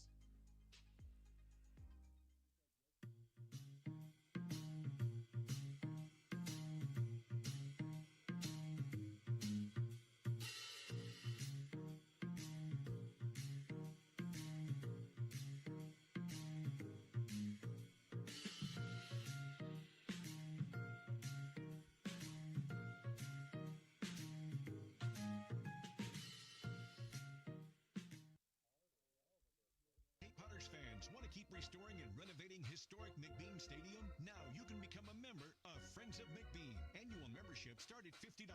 Become a member now at friendsofmcbean.org. This job is the Esplanade Turkey Creek phases 4 and 5. Our scope of work for this project is full scope, so we've got all the underground, all the joint trench, and all the top side included with it. We are putting in sewer pipe, manholes. We're not doing services yet. We go through and do all the main line, and then we come back and do all the services after that. I would say this project right here, the one we're working on, is probably about a 2-month project. It's very costly to the developer, so beating the schedule is very important, more important than most projects. It's got a lot of groundwater, so we've got an extensive groundwater pump system in place. It's just cool to be a part of the built environment and know that for the next 100 years that people are going to use and enjoy what we've created here today.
Sorry about that. I was talking to Willie. Blake Dugan's the new pitcher.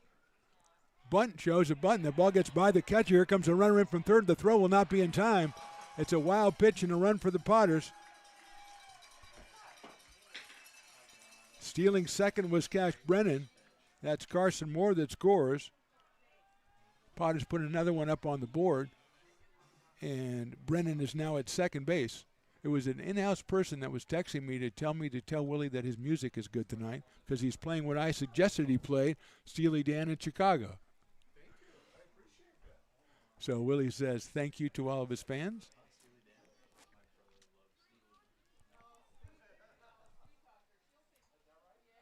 Thompson hits it in the hole, base hit left field. Let's see if Brennan tries to score. He is not going to. It's picked up in left field and returned in there by Osborne. But it's another base hit for the Potters. They have 8 in the inning now. Over to the third goes Cash Brennan, and it'll bring up Ethan Johnson, who started this whole thing many moons ago with a line drive over the left fielder's head.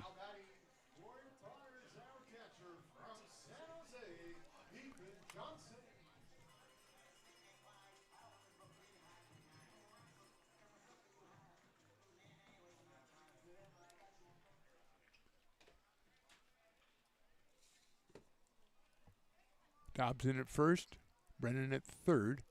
Ethan hits it in the hole for a base hit. Here comes Brennan to score. Brady will stop at second. Johnson has his second hit and an RBI. The Potters beginning to lose track here because I'm not a bright person. That is 8 runs on 9 hits in the inning. And it will be Luke Euler, who had an RBI single back in this inning.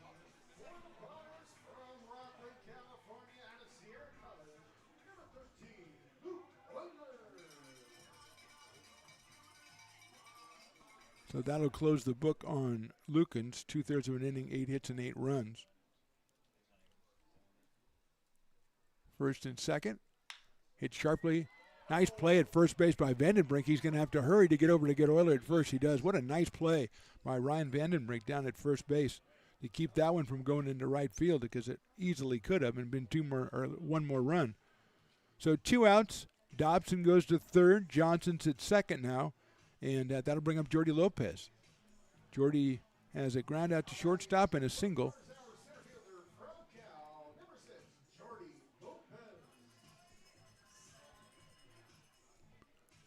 Lopez has a chance to make it a 10-run inning with a base hit here.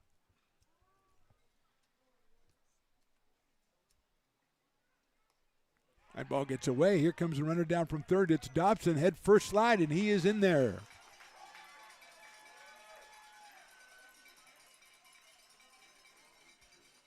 Potters score run number 9. Moving to third base now is Ethan Johnson. That's a pass ball, allowing the run to score on that one. Jordy Lopez, 1 ball and no strikes.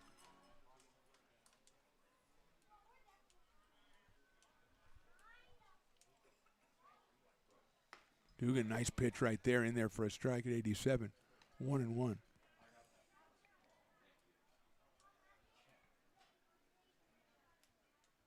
Thirteenth batter of the inning is Jordy Lopez.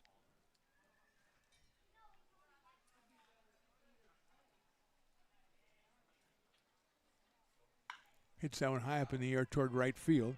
Going back is Harrington. He's got room, and he'll make the catch for the third out. Potters put up 9 runs in the third. We'll go to the fourth. They are on top 9-4. Buy a personalized brick for you, your loved ones, or your business, and show everyone your commitment to Lincoln baseball. Framed and engraved by our own Lincoln High Ag program students, your brick will be featured on unique movable brick walls. Find your name in the stadium entrance for the 2024 and 2025 seasons. Then visit your brick in its permanent home inside the stadium. Bricks can be purchased here for $250. Get it now at friendsofmcbean.org. I'm Bill Spear, North Valley president of 5 Star Bank. In a time when business can feel so uncertain, we're here for you every step of the way. I know they have a lot of bells and whistles within their bank, but just the relationship piece here locally on the business side is huge for us. 5 Star treats us like we're number 1. They're right there with suggestions, with help. So I have to bank with people that have our mission in mind. We're 5 Star Bank. How can we help you? Hi, Bill Evans, president of the Placer County Association of Realtors. We're in our store, our conference facilities, an amazing team that helps us keep together an amazing organization. And we thank them all. This organization can't do what it does and can't run the way it runs without the help of so many members volunteering their time. The success of the Placer County Association of Realtors is largely dependent on our active volunteer members to help our organization and industry. The work of our committees greatly impacts our ability to champion efforts across the board and giving back to the Placer County community wherever we can. Like all service organizations, I wanted to serve. And getting involved with the affiliate committee was the perfect way to do that. I love being able to serve my community with my business friends and other leaders and give back to those who are in need. The thing I love about the PCAR committees is they all work toward the same goal of bringing the community together to support those in need in our surrounding area. I instantly came to the meeting and had a wonderful time, felt like I was a part of something bigger, and it was just the start of my leadership journey.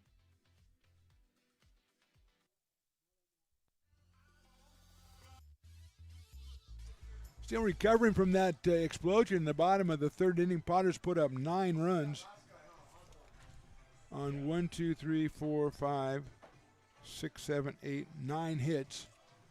And they lead at 9-4, and it's time to turn on the defense here. Daniel Osborne will lead us off. He was hit by a pitch back in the second inning and eventually scored in the 4-run inning for the Crabs.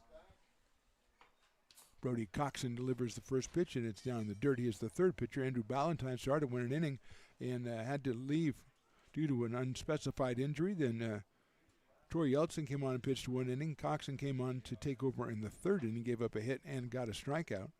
And now he'll take on the 4th with Daniel Osborne. And Tyler Howard, Colton Boardman. Chopper over the mound, going to be a tough play for Carson Moore. Guns it to first, and the stretch, he got him. That's a fine play by Carson Moore. We've seen him throw on the run like that a couple of times, but that is a difficult play, and he makes it, and that helps a pitcher out, especially leading off an inning like this for the first out, and that'll bring up the top of the order in Tyler Howard, who was grounded to short and got a 2-run single. Tyler is 2 for 5 in the series with 3 runs batted in. Started out in right field, now in center field after the injury to Cassis. And he'll take down low for a ball. Colton Boardman on deck. Shadows over most of the field now. Looks like just center field's in a little bit of sun, but that's all. Very pleasant evening for baseball. About out of play. It is a Wine and Wiener Wednesday. We've already had reports from Evan that the bacon-wrapped hot dog at Fat Cat is sublime. I would say 5 stars. Chef's kiss. Sublime is a cool word. I just like to say it. Especially because he did a very good job of presenting the ingredients. I don't know if you heard him, Luke. He presented the ingredients, and then he added the unspecified sauce on the top. Kind of a, cherry on top. Very, very nicely presented by Evan. He might have to do all the food reviews in the future. I don't know. Grounder down towards short. Tough play by Brennan. He has a strong throw, and it got him at first base. Potter's throwing on the run like old Western guys shooting off the side of the horse. That's tough to do, Luke. I don't think you could do that. Coming down, and all of a sudden they're shooting sideways. Anyway, 2 outs. Colton Boardman, the batter. He is the second baseman. He is wearing number 7. He has grounded to first and reached on an error. 0 for 2 in this one. 0 for 5 in this series so far. Coxon delivers, but it's too low. Colton comes to us from Cal State Northridge out of Bishop Gorman High. That is in Las Vegas, Nevada, according to me. Swing and a miss. Good fastball, 89 from Brody. 1 ball, 1 strike. Ryan Vandenbrink, the first baseman, on deck. That nice looking pitch, but it misses. 2-1.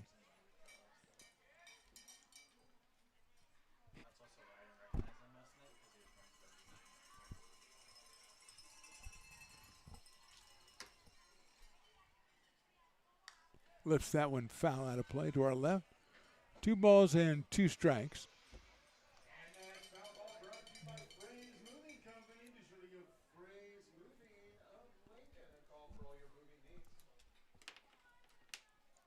So Alex Krosno is warming up in the bullpen,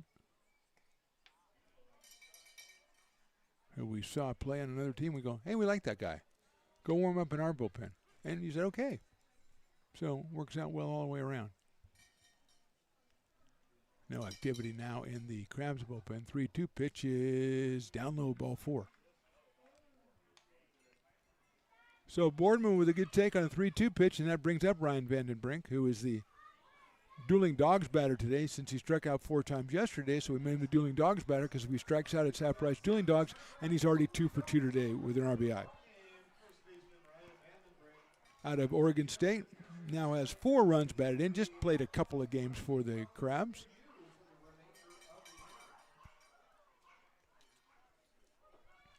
Two outs, 1 on.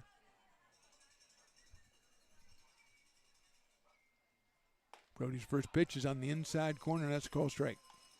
0-1. Adam Enyard on deck for the Humboldt Crabs.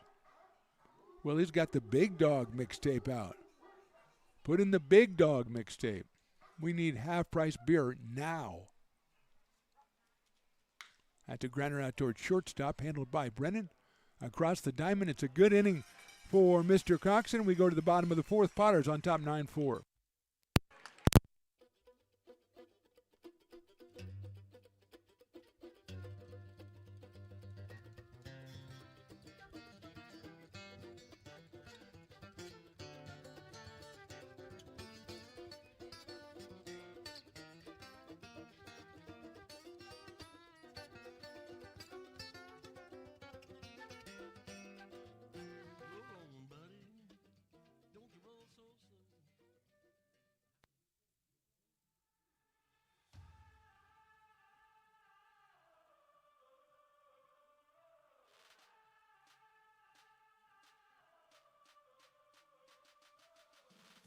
You are laborers rising. And now you understand where we came from, what solidarity means, and what we have ahead of us. No one's going to defend us but us. No one's going to help construction workers except us. And I can't wait to see you out there.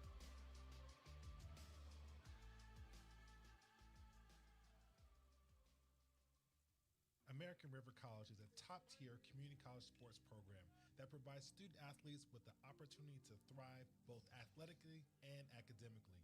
ARC Athletics is currently ranked 5th in the state and 2nd in Northern California. With over 19 sports programs, our athletes compete with the region's best athletes. Our diverse and dedicated coaching staff helps athletes develop the skills necessary to compete at the next level. Start your community college athletics journey with us. American River College, Sacramento's best athletic program. Go Beavers. Battle of the big innings out here at McBean Stadium. Mark the Phantom Low along with Evan the Big E on the controls. Luke Statwalker helping out as well. Crabs had 4 runs in the second. Potters answered with 9 runs in the third, and we're in the bottom of the fourth, and that's a hit batter for Mays Madsen, who had a bunt single RBI his last time up, and he'll go down to first base. Justin Dugan on the mound, the second pitcher for the Crabs. Ben Lucas went the first 2 and a third innings, and then Justin came on in the third. So Madsen gets on base for the second straight time, and will bring up Aiden Diome, who was fly to right and singled, and he hit the fly ball a lot harder than he hit the single, and that's the way things work out sometimes in baseball. Aiden DHing tonight for Lincoln. He's followed by Quincy Marlboro. There goes the runner. The pitch is down low. The throw to second base will not be in time. Madsen says, I'm going to go to third. You know, I was just thinking about it. The ball's in left field or left center field. I'm going to go to third, and he does. And now he says he's going home. The throw's going to be too late. Mays Madsen steals a run from first base. And that is tremendous right there. And the fans or the teammates really enjoy that activity. He went to second. The ball went into left center field, went to third. They were a little lazy or a little probably distracted on the throw back into the infield. And May said, you know something? I ain't stopping. And he is scoring his second run of the day.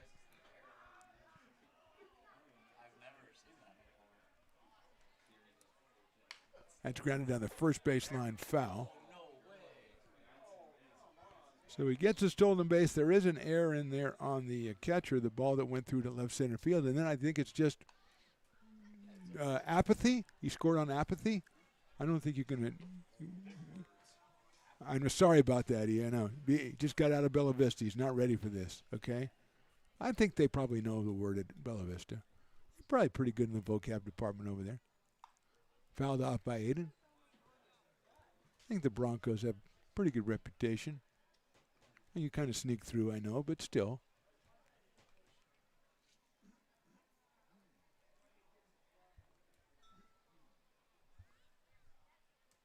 Aiden, another dribbler down the third baseline. What is the mascot where you're going? Cal Poly SLO? What's the mascot down there? Mustangs. Broncos to Mustangs. All right, I see the progression. It shows growth. I think it shows growth on your part. Fouled off again by Aiden Diome out of Roseville. Out of West Park High School in Roseville. They are the Panthers, I believe. Yes, I believe they are because their stadium is called Panther Stadium. So it would be kind of dumb if they weren't the Panthers. Diome fouls it off for the 13th time in a row. Stat Walker, what was your high school? Granite Bay, the Grizzlies. And what's your college? Oh, that's right, Grand Canyon. What do they call it? What do they call the Grand Canyons? Oh, not bad. Probably an animal that would be in the canyon, though. No antelopes in the canyon. So, no, I don't know. If you have a school that has mascot that you can't find in the name of the school, maybe the school doesn't think about these things too much. I like the name. It's not bad. They've done pretty well sports-wise in a couple of different sports, too. So maybe they need to upgrade this mascot. Maybe they need to go to Cougars. No, we can't because everybody's the Cougars. Pumas? Mountain goats? Watch out, that's inside.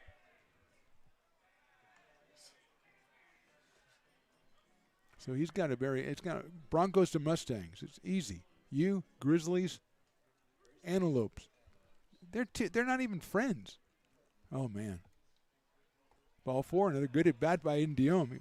Guy works more walks out of bad counts than anybody we've seen in a while. He goes to first base.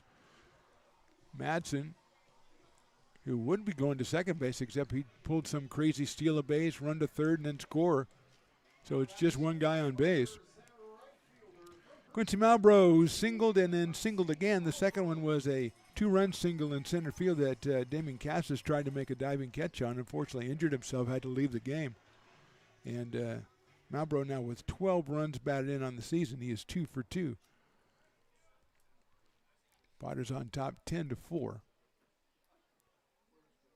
Dugan comes to the plate, a chopper to short. That could be 2. Step on second, over to first by Fagan. That's a good double play by Fagan. 6-3 on the double play. 2 outs. And it'll bring up Carson Moore. That was just tailor-made right to the shortstop. Almost got through his glove, but he made sure he had it, stepped on the bag, and it was an easy throw to first base. Over to Vandenbrink to record the double play. 2 outs, and here is Carson Moore, who was lined out and got a 2-run single. And he takes a breaking pitch, which is a beauty, in there for a strike. Justin Dugan out of UC Riverside. Riverside.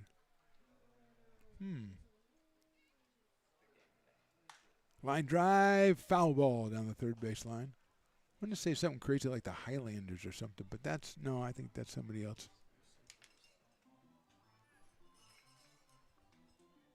Come on, Luke. Give it to me. Riverside. UC Riverside. 0-2 on Carson Moore.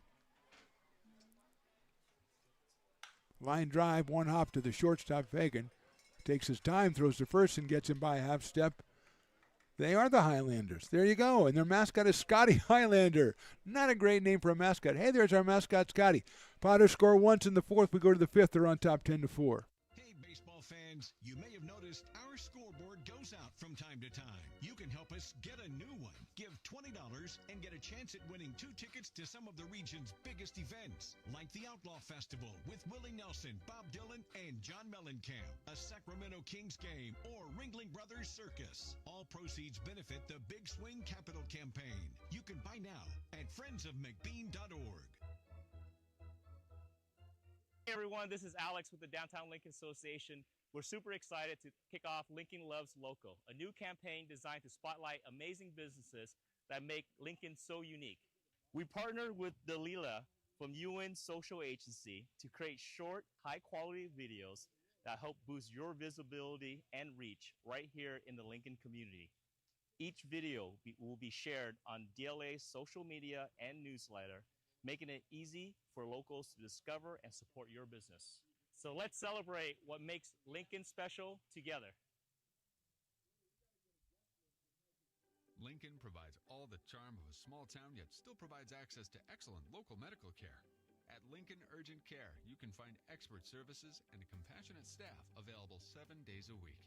Our friendly front desk staff will welcome you when you come into our brand new facility. Your wait time will be minimal at our walk-in clinic, unlike the emergency room.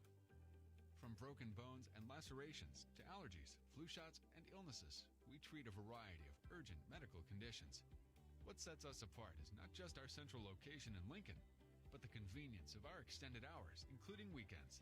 we've become Lincoln's first choice for urgent care because we treat patients of all ages for a variety of conditions and take most insurances.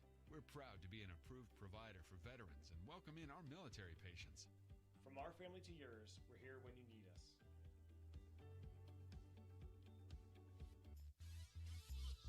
Top of inning number 5. Potters lead at 10-4. Adam Enyard's the first batter. He is the first batter in the Farmers' fifth, which means if he makes an out, everybody here is eligible for half off on Farmers Brewing Company products down at the Brick and Barrel Backyard Bar and Grill. Grill pending. Brody Coxon in his third inning. He delivers that one high. Adam is a single and grounded to third, so he is 1 for 2. Came in at 375 with a trio of home runs on the season. That one is a little too high. Matt Lundgren, the general manager, walking by. And again, I can't think that it's a coincidence that the ball kid's last name is Lundgren. I hope there's nothing untoward going on there.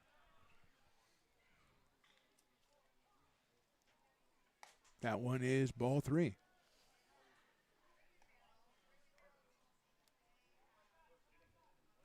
I don't think Brody has gone more than 2 innings so far this summer. So Eli Garcia probably keeping a close eye on his left-hander, who delivers one right down the middle for a strike. Got a pitcher stretching down in the Crabs bullpen, not throwing yet, doing that stretching the band thing. You know, back in the day, you got up and you threw the ball. That's inside, ball 4. You just got up when it was your turn to pitch, and you got up and you threw the ball. Now you got to stretch and everything. And I support that. I don't want anybody getting injured.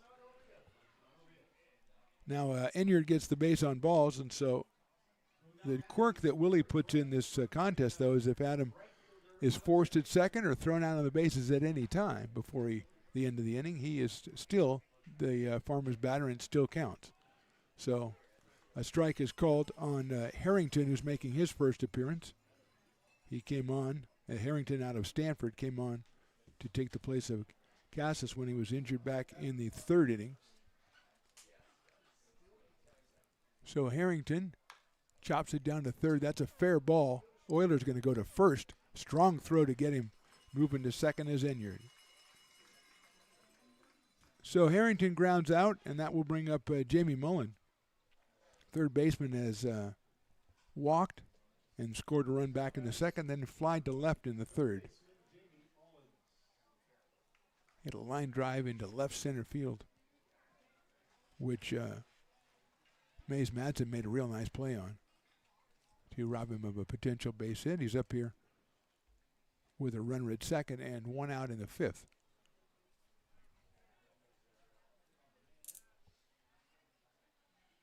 Coxon's first pitch is outside. 1 ball and no strikes. Eli Burnham, the catcher, comes after Jamie Mullen. Crabs won last night's inaugural game of the series, 3-2, and a nail-biter all the way. That one is a strike, 1-1.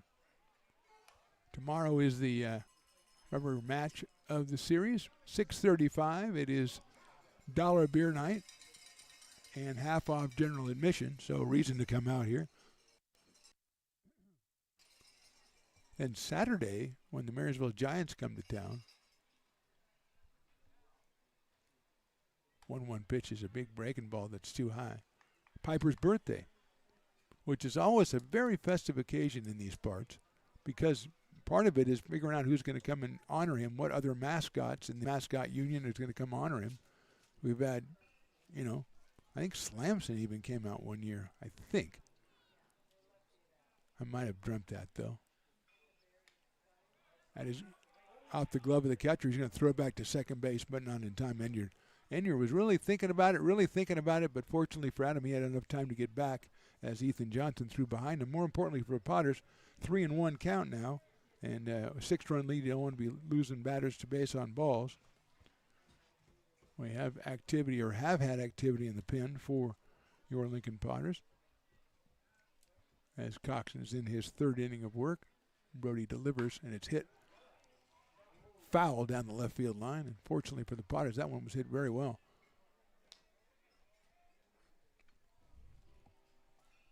according to the TrackMan, 200 miles an hour off the bat. That one was hit well. Might have been an exaggeration. Full count. One out here in the fifth. Breaking ball, swung on a miss. That's a nice pitch right there. And got Mullen on strikes. Came in with the right pitch at the right time and located it perfectly. And that'll bring up Eli Burnham. Eli is singled, and then he singled. So 2 for 2 with a run scored for the catcher out of UC Davis. He's got Enyard out at second base, but now 2 outs in the inning. Fastball misses outside, 88 from Brody. Out of Granite Bay, California, went to Del Oro High School and is headed to the University of Arkansas, the Razorbacks, which is a very good mascot. Kind of close to the Timberhogs. I don't need any noise. Luke, thank you so much for trying to add to the broadcast. That's fouled off, back to the screen. Which reminds me of, was it yesterday or the day before, E, when you had 17 balls almost hit your camera and your blood pressure shot up? Yeah, yesterday was a tough day for you, man. No wonder you had that dog today. I wouldn't have blamed you. It was, it was nerve-wracking, to be sure. Swing and a miss on the fastball at 87, 1-2. Now on Eli Burnham. Just the third game of the season for Eli.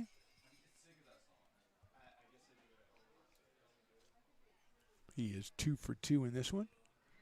Outfield pretty much straight away and pretty deep on Eli, especially in left field. Popped out right side. Brody Dobson is thinking about it, but he's not Spider-Man, so he will not get it. That's down there by the Brick and Barrel Backyard Bar and Grill, or Good Place to Get a Beer Bar. Either one works. Nolan Murphy, the assistant to everybody, walking around. He has that look on his face like, someday this is all going to be mine. I like that. I like that attitude. Ambition on that boy, ambition. 1-2. Swing and a miss. Pulled the string again. And Brody Coxon was a little bit impressed by his own pitch there. He's done watched it.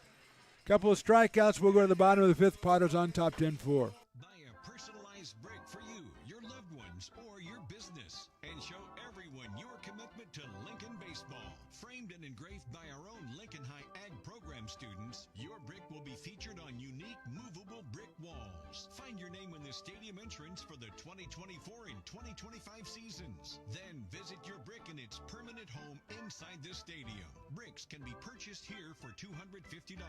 Get it now at friendsofmcbean.org.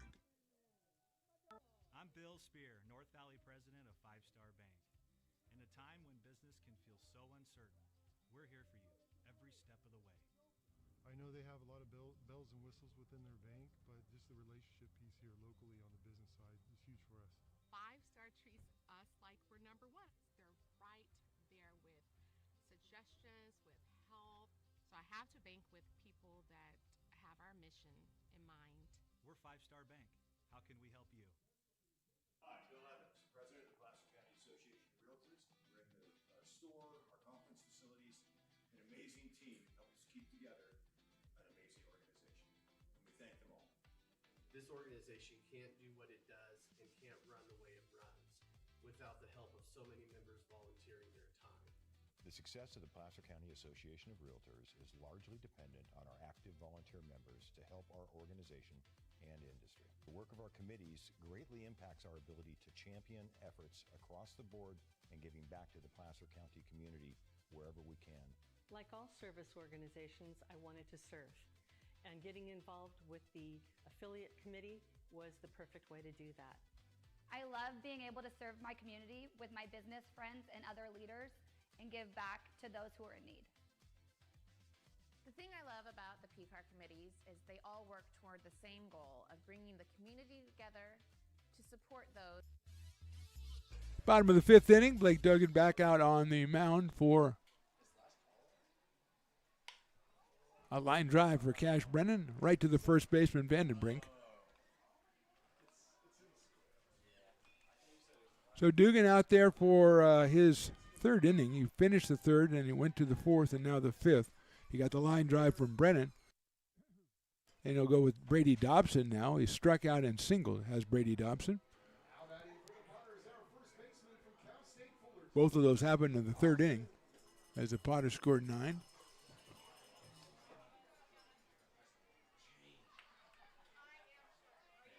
Brady takes outside for a ball out of Lincoln High down in Stockton and Cal State Fullerton.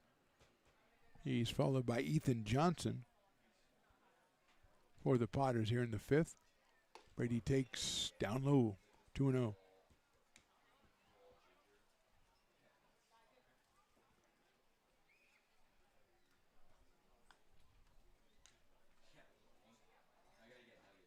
Hits that one right back up the middle very slowly, though. Here comes Fagan over to first, and he gets him. That's a really nice play by the shortstop, Joe Fagan. Out there, he's made a couple of them tonight. 2 outs quickly here in the bottom of the fifth, and here's Ethan Johnson, who has a double and an RBI single. He started the rally back in the third with that double, 1-out double over the head of the left fielder. Potters eventually scored 9 times in the inning.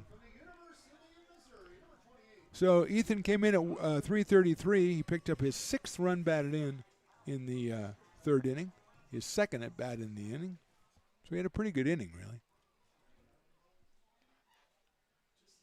And he'll take a ball outside from Dugan.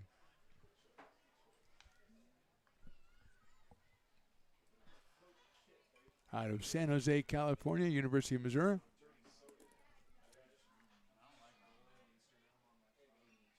And Ethan takes that one for a strike. The fastball at 86 from Justin. I think I keep calling him Blake. It's Justin Dugan.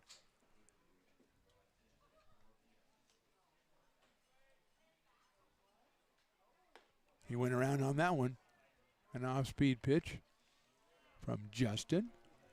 1-2.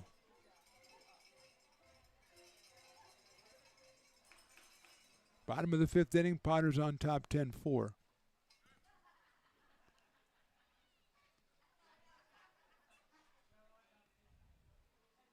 Swings and misses. Good inning for Dugan. 1, 2, 3. We go to the 6. Potters 10 and the Crabs 4.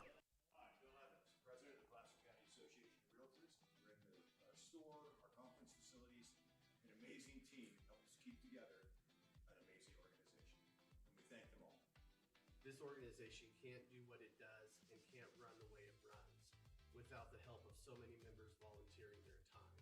The success of the Placer County Association of Realtors is largely dependent on our active volunteer members to help our organization and industry. The work of our committees greatly impacts our ability to champion efforts across the board and giving back to the Placer County community wherever we can. Like all service organizations, I wanted to serve.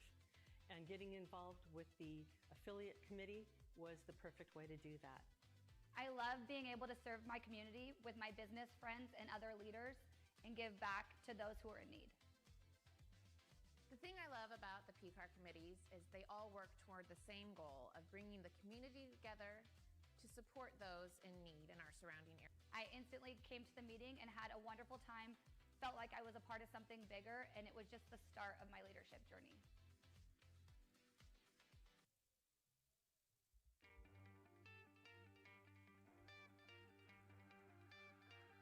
Gooseport Public House. We have sports on 10 big screen TVs, 23 beer taps with classics and crafts, a full bar with creative craft mixed drinks, live music, and most importantly, great fresh food. In downtown Roseville off Vernon Street, only 15 minutes from the ballpark. See ya at Gooseport.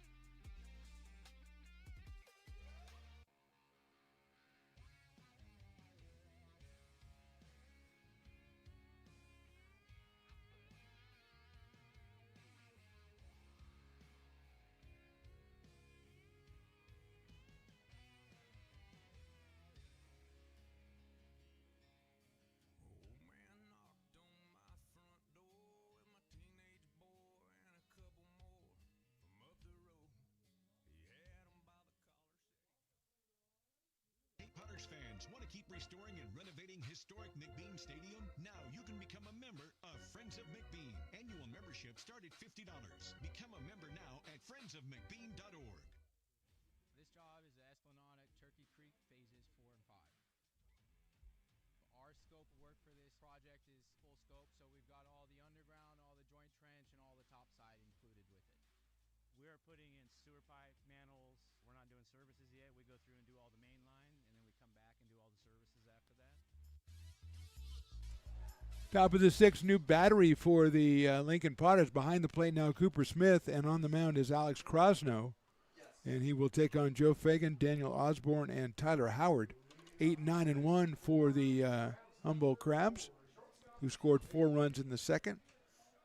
And the Potters came back furiously with 9 in the third and 1 in the fourth. And the fastball by Krosno at 93 is a strike.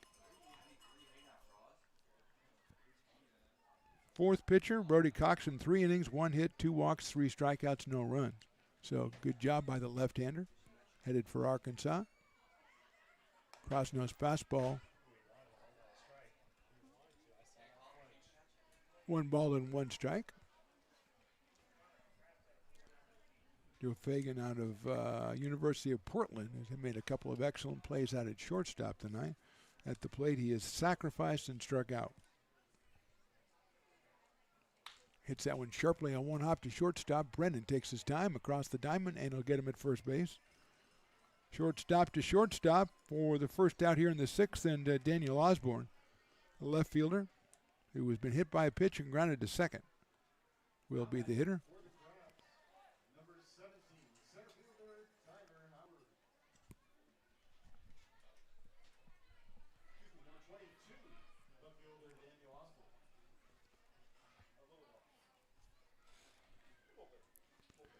Osborne hitting .361, 13 runs batted in on the summer.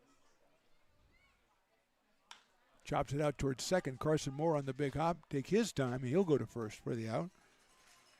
So 2 up and 2 down in orderly fashion here in the top of the sixth inning. And we'll go back to the top of the lineup with Tyler Howard. Tyler is grounded to short, had a 2-run single, and grounded to short again. Well, he can't get a 2-run single, so we'll have to find another way to keep that symmetry going. 1 for 3. 1 for 3 last night with a run batted in. So 3 runs batted in the series so far for Tyler Howard. Krosno's fastball is in there for a strike at 93. Consistently hitting that number on the gun in his first inning of work. Ballantyne started, had to leave after an inning. Then Troy Yeltsin pitched to second. Cox in the third, fourth, and fifth, and now Alex Krosno. Throws the breaking ball, gets the strike call. 0-2.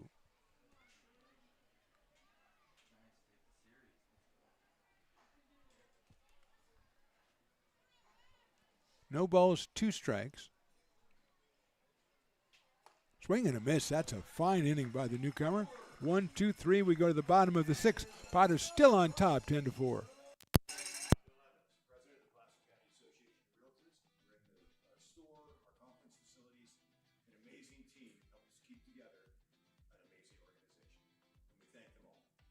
This organization can't do what it does and can't run the way it runs without the help of so many members volunteering their time. The success of the Placer County Association of Realtors is largely dependent on our active volunteer members to help our organization and industry. The work of our committees greatly impacts our ability to champion efforts across the board and giving back to the Placer County community wherever we can. Like all service organizations, I wanted to serve. And getting involved with the affiliate committee was the perfect way to do that. I love being able to serve my community with my business friends and other leaders and give back to those who are in need. The thing I love about the PCAR committees is they all work toward the same goal of bringing the community together to support those in need in our surrounding area. I instantly came to the meeting and had a wonderful time, felt like I was a part of something bigger, and it was just the start of my leadership journey.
fans want to keep restoring and renovating historic McBean Stadium? Now you can become a member of Friends of McBean. Annual membership start at $50. Become a member now at friendsofmcbean.org. Bottom of the sixth inning, new pitcher for the Crabs. It's number 28, Bryson Shelp. He is the third pitcher. Lukens went the first 2 1/3, then Dugan 2 2/3. Justin gave up 2 hits and 2 runs. One of those was not earned. Here is Luke Euler. Will start us off against Bryson Shelp, who looks to be about 6'4", and delivers outside for a ball. Euler has singled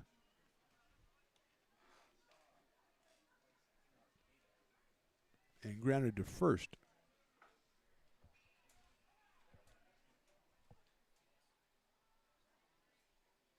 Takes that one for a strike.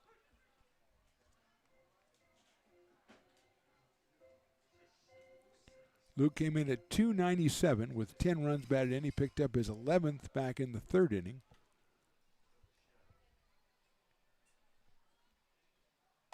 That's Sales outside. 2-1. First pass ball at 88 by Shelp.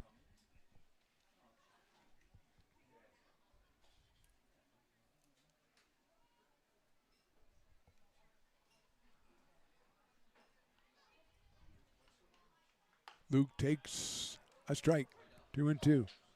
Jordy Lopez to follow, then Mays Madsen. 9-1-2 for the Potters in the sixth. 9 in the third, 1 in the fourth for Lincoln.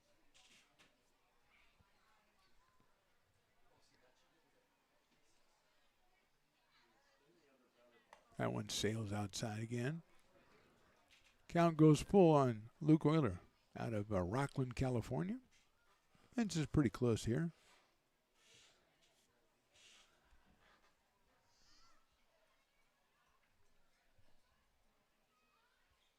And he'll take the ball 4. Euler works the walk off the new pitcher. He is at first base to lead off the bottom of the sixth inning, and Jordy Lopez, who is grounded to short, singled, and fly to right. Jordy came in at even 500, so he needs a hit now to keep that going. 12 runs batted in for the center fielder out of Elk Grove, California.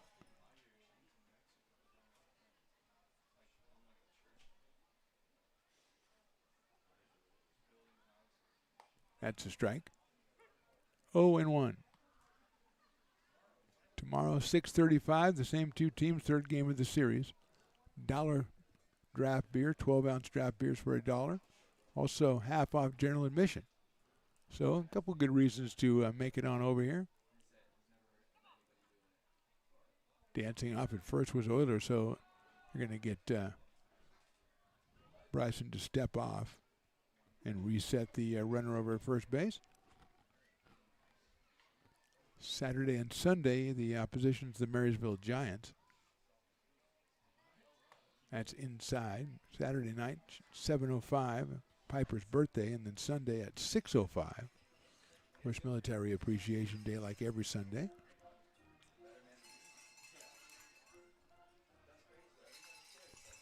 One ball, one strike on Jordy Lopez. Euler bouncing around. He's not going, and the pitch is high. 2-1.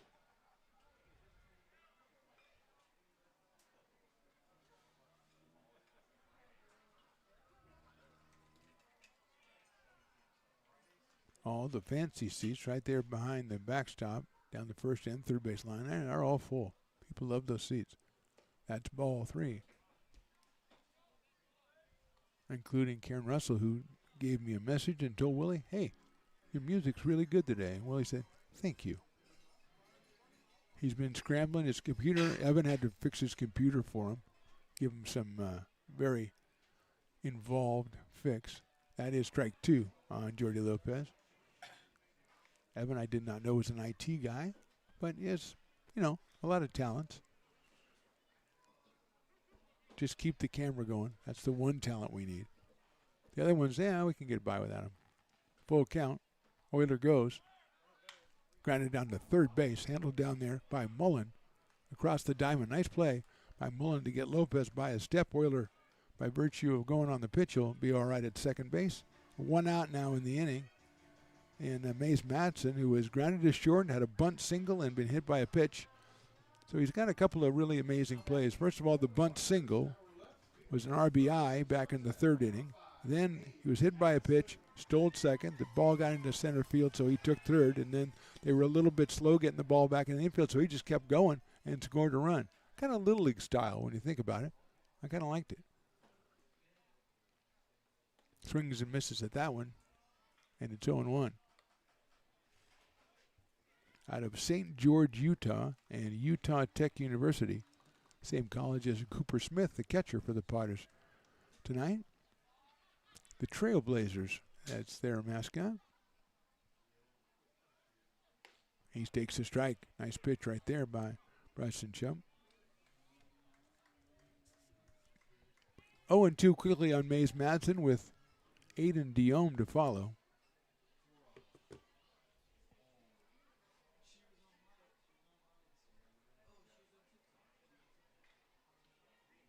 Hit right back up the middle, but Fagan is playing right there. Joe guns it to first and gets him by a step. And moving to third is Euler. Maybe if Luke isn't at second base, maybe the shortstop's playing a little bit further over, and that's a base hit. But hit well, just handled by Fagan at shortstop. So 2 outs, runner at third, and Aiden Diome, who has a single, a walk, and a fly out. Flied out in the 1st inning, hit the ball very hard, and then he dropped a single in front of the center fielder in the 3rd and walked in the 4th.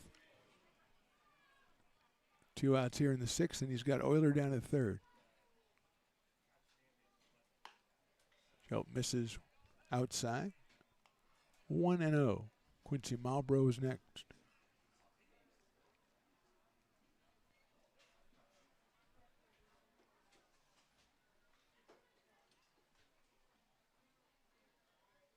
Grounder down to first, handled by Vandenbrink. He's got the pitcher covering, flips it to him, and gets him by a step at first.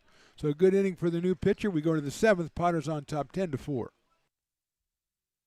Hey, baseball fans, you may have noticed our scoreboard goes out from time to time. You can help us get a new one. Give $20 and get a chance at winning 2 tickets to some of the region's biggest events, like the Outlaw Festival with Willie Nelson, Bob Dylan, and John Mellencamp, a Sacramento Kings game, or Ringling Brothers Circus. All proceeds benefit the Big Swing Capital Campaign. You can buy now at friendsofmcbean.org.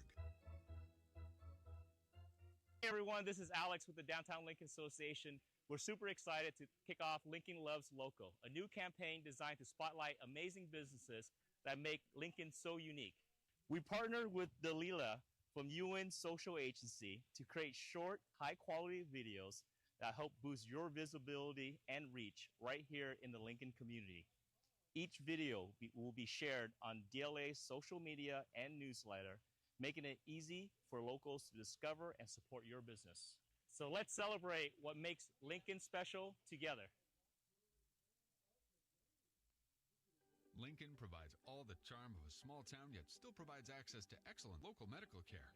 At Lincoln Urgent Care, you can find expert services and a compassionate staff available 7 days a week.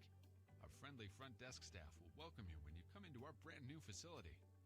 Your wait time will be minimal at our walk-in clinic, unlike the emergency room. From broken bones and lacerations to allergies, flu shots, and illnesses, we treat a variety of urgent medical conditions. What sets us apart is not just our central location in Lincoln, but the convenience of our extended hours, including weekends. We've become Lincoln's first choice for urgent care because we treat patients of all ages for a variety of conditions and take most insurances. We're proud to be an approved provider for veterans and welcome in our military patients. Top of inning number 7, 10-4 Potters. Alex Krosno back out for his 2nd inning of work. Colton Boardman will start us off, then Ryan Vandenbrink. And Adam Enyard. First pitch is down the middle for a strike. Boardman is grounded out. He is hit into a fielder's choice and walked.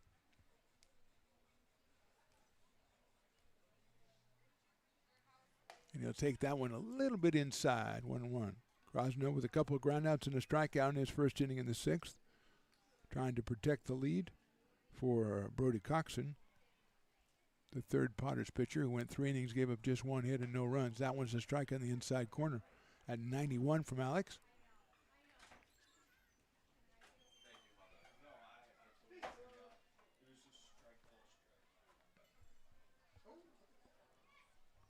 So it's 1-2 now on Boardman.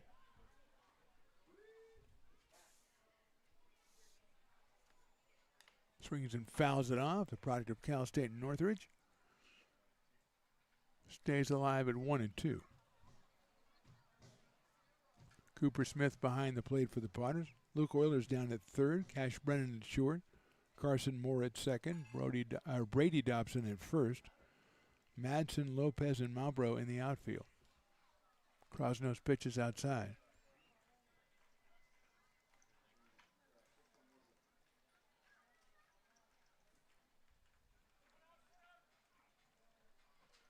Two and two on Colton Boardman.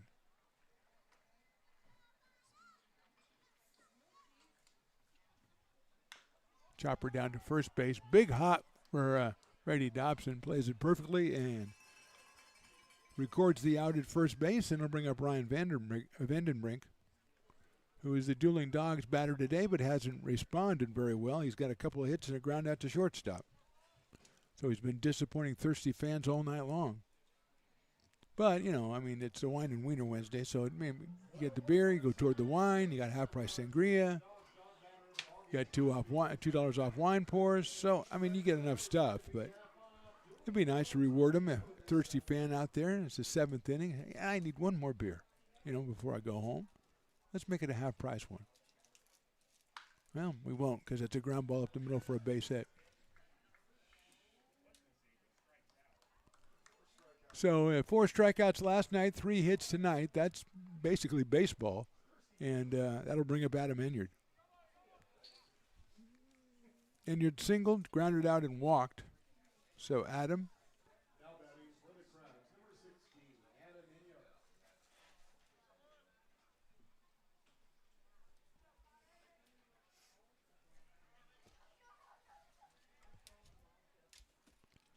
You can't be right all the time, Luke.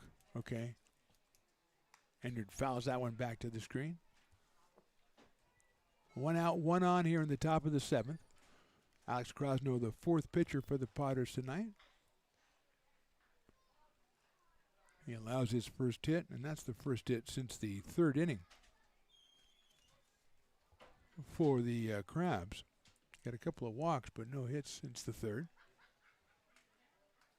That one just outside. 1-1. They had 6 hits through the first 3 innings, and nothing since then until the Vandenbrink single up the middle here in the 7th. Short lead at first. Enyard a big chopper out to second. They're going to tag the runner and throw to first, and they got him. A double play. Carson Moore, like a magician, pulls that one out of the sky, tags the runner and guns it to first. That's defense, folks. We'll stretch it out. Go to the bottom of the 7th. Potters on top, 10-4. Potters fans, want to keep restoring and renovating historic McBean Stadium? Now you can become a member of Friends of McBean. Annual membership start at $50. Become a member now at friendsofmcbean.org. When it comes to your home's maintenance and repairs, Jeffers Resource Group has you covered. Our handyman services offer a comprehensive range of expertise, from minor carpentry to drywall, electrical and flooring for property managers, landlords, and renters alike. We ensure that every job is completed to the highest standards, so you can have peace of mind.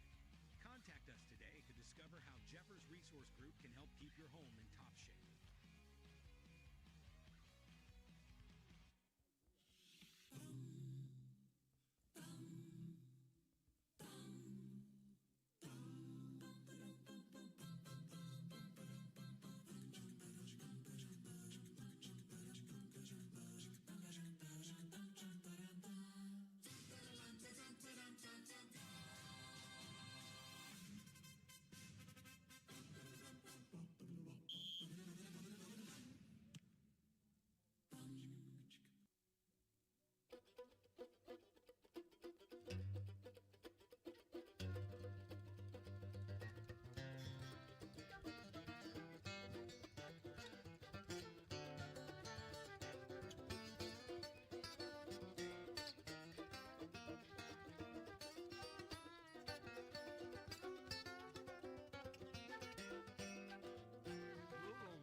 labor is rising. And now you understand where we came from, what solidarity means, and what we have ahead of us. No one's going to defend us but us. No one's going to help construction workers. Bottom of inning number 7. Bryson Shelp back out there on the mound for the Humboldt Crabs, and he'll face Quincy Malbrough, then Carson Moore and Cash Brennan. 4, 5, and 6 here for the Potters.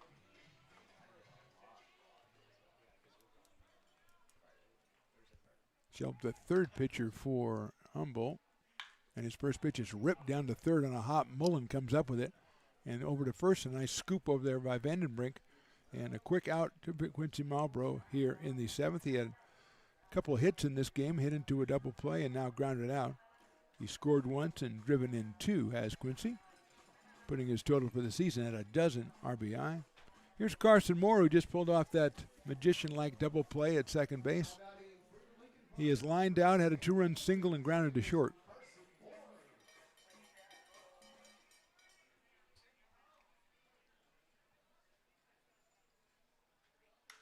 Lines that one foul down the left field line and out of play over the grassy knoll. 0-1 on Carson. Hitting .371 coming in. Picked up his 8th and 9th RBI back in the 3rd inning.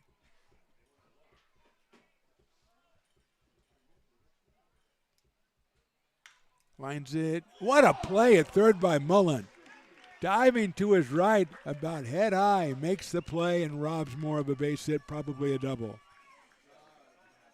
Perfect play right there by Jamie Mullen at third out of Sac State. And here's here's Cash Brennan. Moore hit that one, was looking down the line, was thinking, I got second on this. And then Mullen said, no, you don't. Sorry, son, but no, you don't. Cash swings and misses. He is grounded into a double play. He's reached on an error and lined out to first base. He's had a couple of line outs in his first 2 appearances as a Potter. He was 1 for 5 in last night's game. Swings and fouls that one back to the screen. And it's quickly 0-2 on Cash Brennan. Had reports of Tyler Vargas loosening up for the Potters out of Wagner University. Cash takes outside 1-2. From Rockland, California, headed to the University of Arizona is Cash Brennan. Brother Peyton is a Potters legend, played at UCLA.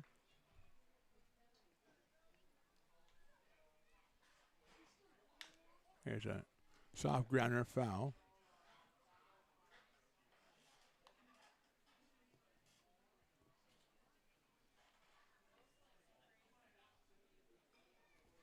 Well, that's a fine how do you do. Word from around the PEL. West Coast Kings beat Healdsburg. I always love anybody beating Healdsburg, but that's hey, the West Coast Kings are always a team to be reckoned with. That's a big win by them. Potters need to get this win, and they'd be 1-1, and so would the Crabs, and so would the Prune Packers, and so would the Kings, because the Packers won last night. So there you go. That's into the hole, into left field, a base hit. Mullen said, I think I can get that one too. You can't spoil everybody's joy, Mr. Mullen.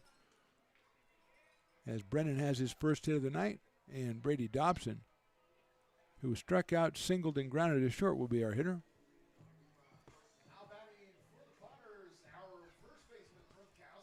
Out of Lincoln High down in Stockton and Cal State Fullerton, Mr. Brady Dobson, 318 coming in. He's 1 for 3 tonight. Scored a run back in the 3rd in that 9-run inning when seemingly every Potter scored a run. Throw over to first base is a little bit too high. Fortunately for Cash, because I think he was a little bit off the bag over there. Might have been a close play. Had the throw been more accurate and precise.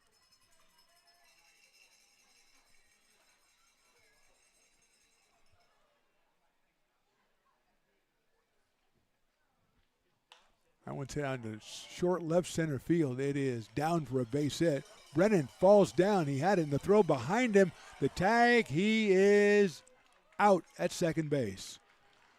Brennan was going to third, fell down, and he couldn't get back. A good throw from the center fielder, Tyler Howard, and that'll end the bottom of the seventh. We go to the eighth. Potter's still on top, 10-4. Hey, baseball fans, you may have noticed our scoreboard goes out from time to time. You can help us get a new one. Give $20 and get a chance at winning 2 tickets to some of the region's biggest events, like the Outlaw Festival with Willie Nelson, Bob Dylan, and John Mellencamp, a Sacramento Kings game, or Ringling Brothers Circus. All proceeds benefit the Big Swing Capital Campaign. You can buy now at friendsofmcbean.org. Hey everyone, this is Alex with the Downtown Lincoln Association. We're super excited to kick off Lincoln Loves Local, a new campaign designed to spotlight amazing businesses that make Lincoln so unique. We partnered with Dalila from UN Social Agency to create short, high-quality videos that help boost your visibility and reach right here in the Lincoln community. Each video will be shared on DLA's social media and newsletter, making it easy for locals to discover and support your business. So let's celebrate what makes Lincoln special together. Lincoln provides all the charm of a small town, yet still provides... If you're in need of a seasoned DUI attorney, contact the law office of Samuel D. Burns Incorporated. We are familiar with the laws surrounding your case, and we will work diligently to minimize the negative impact following a DUI charge. With a proven track record, Sam Burns works on your behalf to provide a positive outcome. He's been able to save his clients' driver's licenses and negotiate more favorable terms. Visit our website.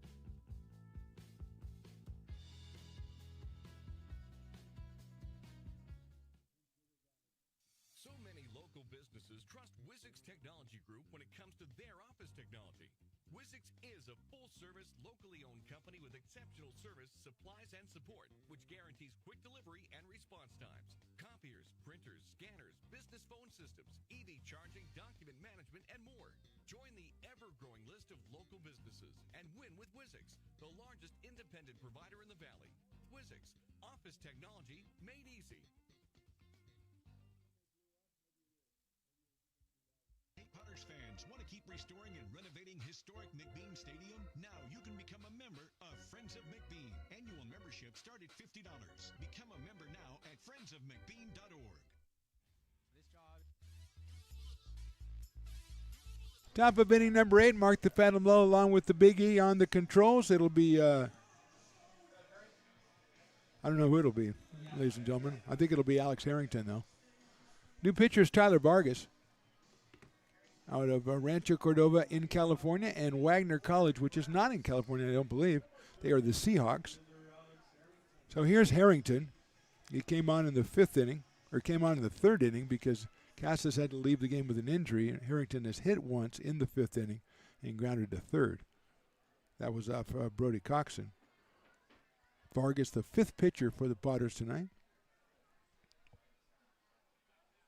Harrington, big chopper to third, waits for it as Euler. Euler quickly over to first base for the out. I'll bring up Jamie Mullen, who was somewhat of a wizard in the infield himself. He made an incredible diving stop to rob Euler of a hit in the last inning. Jamie walked and scored in the 2nd, and flied to left in the 3rd and struck out in the 5th.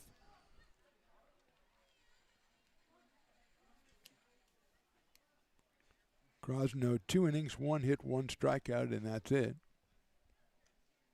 Faced the minimum as the Potters turned to double play in the 7th. That one is on the corner for a strike. Pops out of the glove of Cooper Smith, who's behind the plate. Eli Burnham scheduled next.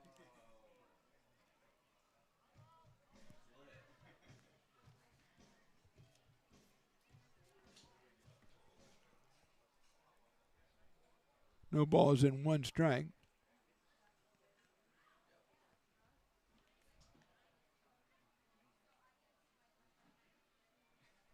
I think that might be.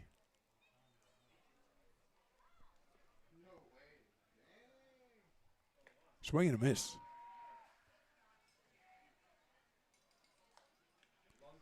Might be Jason Areola in the on-deck circle.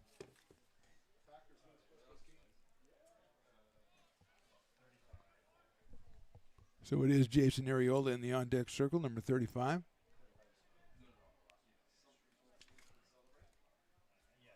Muller now. Chopper down to third. That's a foul ball.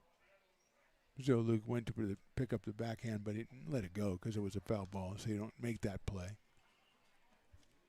0-2 on Jamie Mullen out of Sacramento State University. Playing over at third base for the Humboldt Crabs tonight.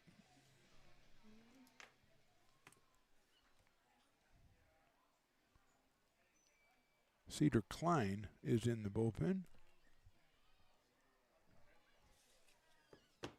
Number 44 for Humboldt. Vargas delivers. That's hit high up in the air to left center field.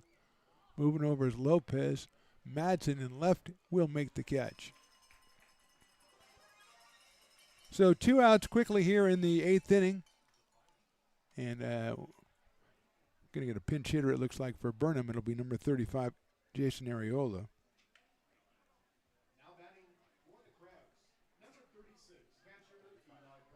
Oh, my bad.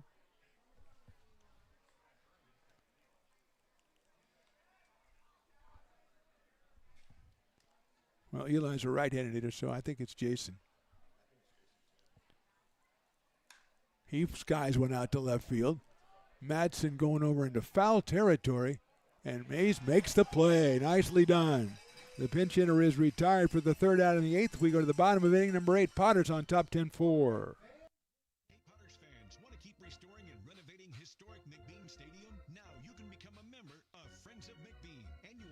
Start at $50. Become a member now at friendsofmcbean.org. This job is the Esplanade Turkey Creek phases 4 and 5. Our scope of work for this project is full scope, so we've got all the underground, all the joint trench, and all the top side included with it. We are putting in sewer pipe, manholes. We're not doing services yet. We go through and do all the main line, and then we come back and do all the services after that. I would say this project right here, the one we're working on, is probably about a 2-month project. It's very costly to the developer, so beating the schedule is very important, more important than most projects. It's got a lot of groundwater, so we've got an extensive groundwater pump system in place. It's just cool to be a part of the built environment and know that for the next 100 years that people are going to use and enjoy what we've created here today.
Going into the bottom of the 8th inning, Cedar Klein, number 44, is the new pitcher. Jason Areola takes over behind the plate after hitting for Eli Burnham. And let's see who the hitter for the Potters will be. It looks like it's going to be Cooper Smith, who came in for Ethan Johnson back in the 6th inning.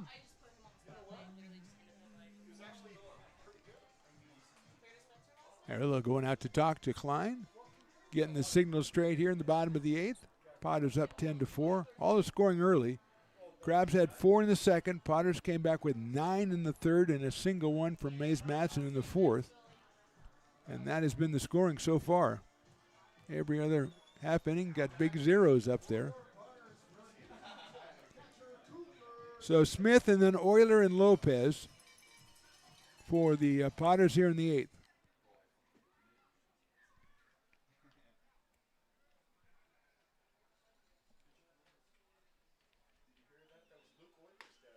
That is a strike. Luke Euler's dad was singing between innings. The Friends in Low Places one. Wow, he was great. Well done, Senior Euler. And I guess that one pitch was not to their liking signals-wise. Yeah, that's at 35. That's Areola, the new catcher. Having an earnest discussion out there where Eli Garcia goes out and talks to the home plate umpire. And we've got everything straightened out on the mound, it seems, so we will continue on with the bottom of the 8th inning here from McBean Stadium. I am Mark the Phantom Low. That is Evan, Big E on the controls. Got a lot of contributions from Luke Stoutwalker today. Also, Mad Max has been really kind of restrained, which I appreciate. JPL's been good today. And Willie Preston has been all over the place. He's had crisis after crisis he's had to deal with, and he's done it flawlessly. And he's got commendations from the crowd on his music and everything. So what a day it's been. That is a ball.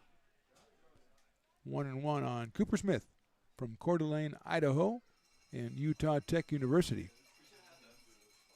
Still got some cowbells working out there. Hope Fat Cat had a good night on a Wiener Wednesday. Saboris to Mexico down there. They ran out. It was Taco Tuesday yesterday, so they have to, they needed some time to rest. As that pitch is outside, it's 2-1 on Cooper Smith.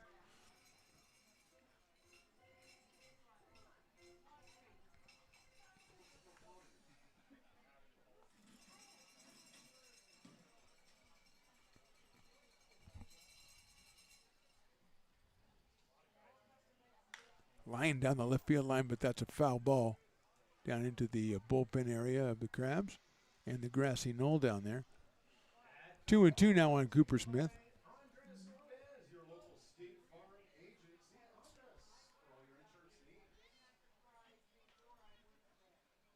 Potters trying to bounce back from last night when they dropped a 3-2 decision to these same Humboldt Crabs.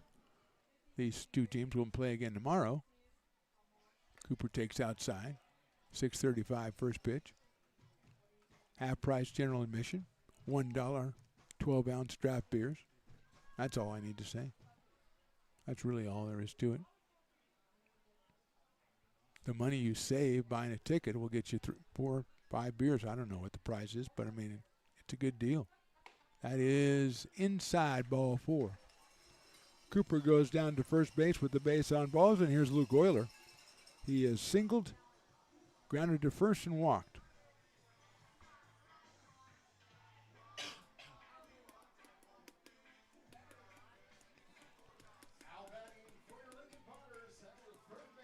So here is Mr. Euler, who was hitting .297 coming in. He picked up an RBI in the third, his 11th of the summer. And he's now got a runner down at first base in the person of Cooper Smith.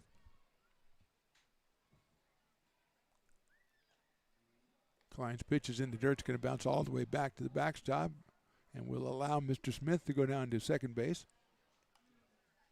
Klein, the fourth pitcher. Lucan started, then Duggan and Shelp. And now Cedar Klein.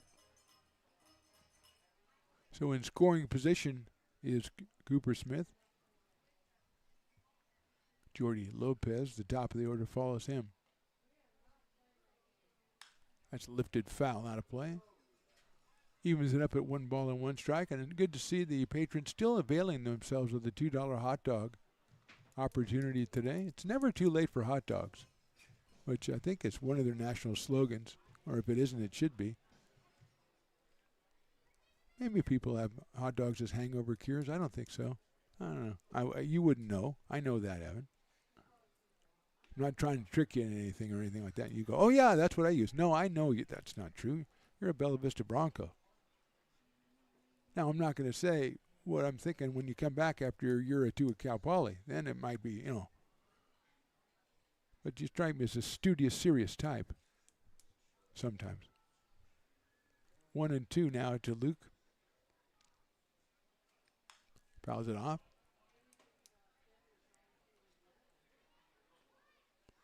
Umpire says, I don't have a lot of baseball. I need some baseballs over there, fellas. Can we take care of that?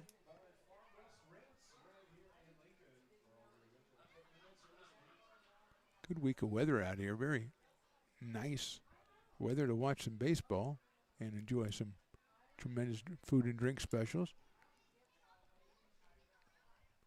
1-2. Swing and a miss. You're going to have to make it official by throwing it down to first, which Ariola does. And Euler is out on strikes. That'll bring up Jordy Lopez. The Padres center fielder is grounded to short, singled, fly to right, and grounded to third. Jordy out of Elk Grove, California. 500 coming into the game. On the summer, he has been just as good as that number indicates. Also got a win on the mound. He's made a couple of pitching appearances. Hits that one really well to right field. If it stays fair, it is gone. A home run. Jordy Lopez right down the right field line. A 2-run home run, and the Padres are on top 12-4.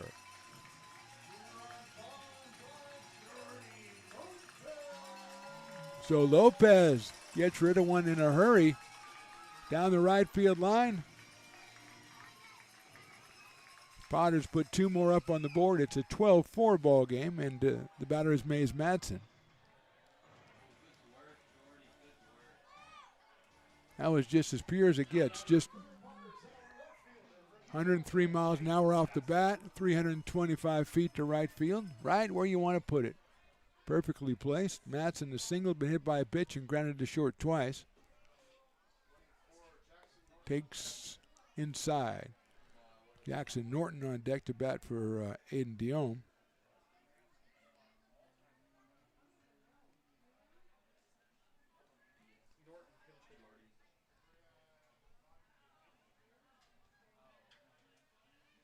Madsen hits it into the hole. What a play at second base. Throw to first and got him. What a play.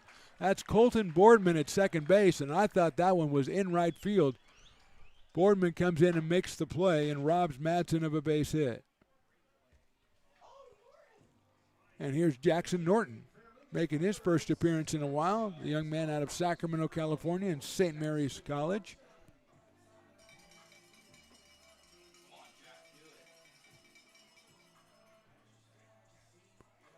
Norton pinch hitting here with 2 outs in the 8th inning. Padres scored twice in the inning on the Lopez home run.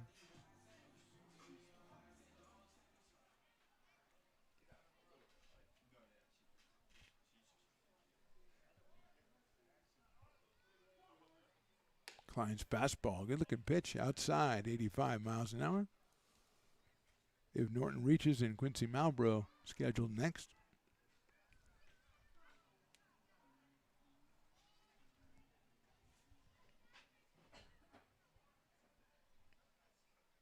Norton swings and misses at that off speed.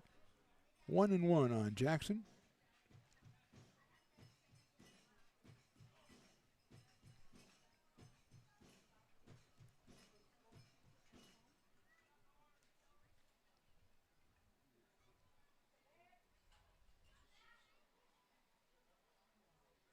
Inside, and inside enough that it hit him on the knee and bounced all the way over the on-deck batter. So Norton is hit by a pitch. And Quincy Malbrough will get another chance. He singled his first 2 times, hit into a double play in the 4th, and then grounded to third in the 7th.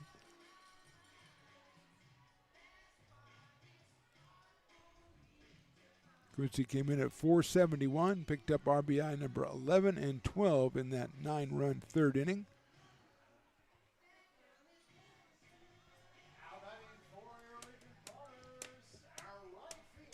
Norton looks to be okay, so Jackson will take his place at first base.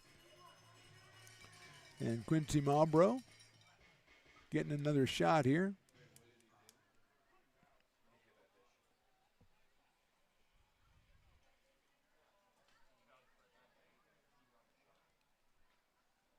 Papa Jack from Papa's Coffee Company making it down the stairs, swinging a miss. Says, I've seen enough. I think we got this one in the bag. 0-1 on Quincy.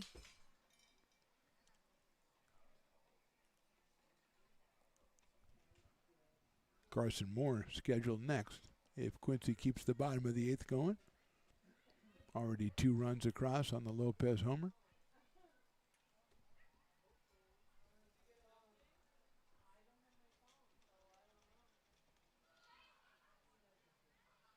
Misses outside with that one.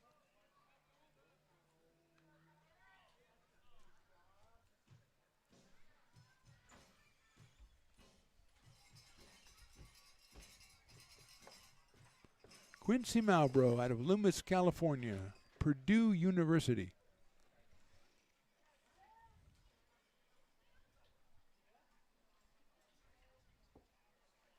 Takes outside, 2-1. Lugans went the first 2 and a third innings for Humboldt. Then Dugan 2 2/3. Shelp 2 innings, and now Cedar Klein comes on for the 8th inning.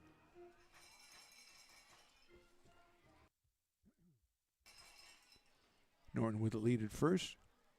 2-1 pitch on the way to Malbrough.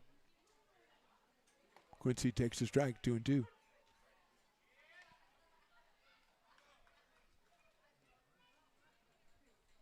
Outfield straight away, medium deep for Quincy Malbrough. Don't think Quincy has a home run this year yet, but he does have, as we said, 12 runs batted in now. Perrin Bland leads the team with 17. Now in the lineup tonight. Had 2 hits last night. Swing and a miss. Gonna have to make it official at first base, and they do. And we'll go to the 9th inning. The Potters on top now, 12-4.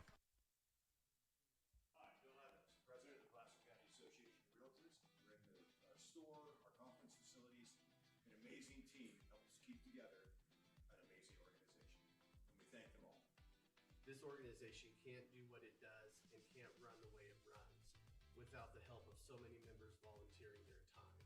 The success of the Placer County Association of Realtors is largely dependent on our active volunteer members to help our organization and industry. The work of our committees greatly impacts our ability to champion efforts across the board and giving back to the Placer County community wherever we can. Like all service organizations, I wanted to serve. And getting involved with the affiliate committee was the perfect way to do that. I love being able to serve my community with my business friends and other leaders and give back to those who are in need. The thing I love about the PCAR committees is they all work toward the same goal of bringing the community together to support those in need in our surrounding area. I instantly came to the meeting and had a wonderful time, felt like I was a part of something bigger, and it was just the start of my leadership journey.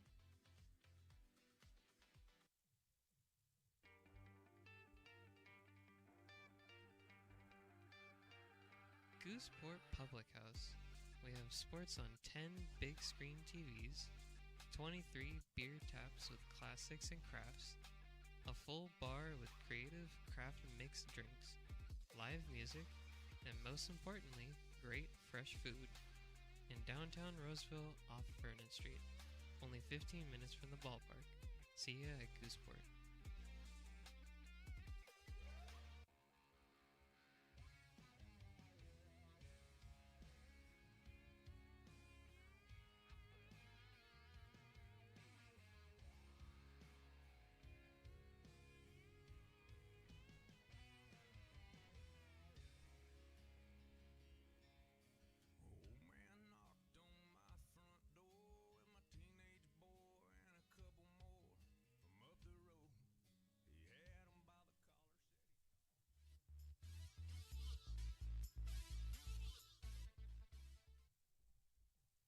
Top of inning number 9 from McBean Stadium. We have a pinch hitter, Mikey Pickett, taking over for Joe Fagan. Joe was 0 for 2 with a sacrifice while he was in there. Mikey comes to us from Fresno State University, and he will lead it off against Noah Madsen, the 6th pitcher for the Potters.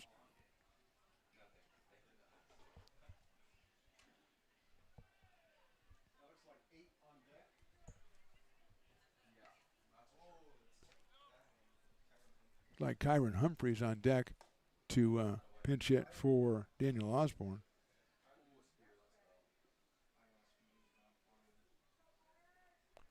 So 1-0 is Noah Madsen, the new pitcher.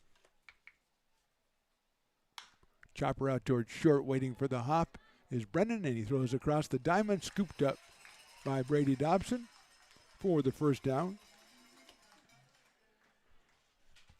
And Kyron Humphreys will make his first appearance. He comes to us from Youngstown State University. Wearing number 8 in batting for Daniel Osborne. Tyler Howard is scheduled next.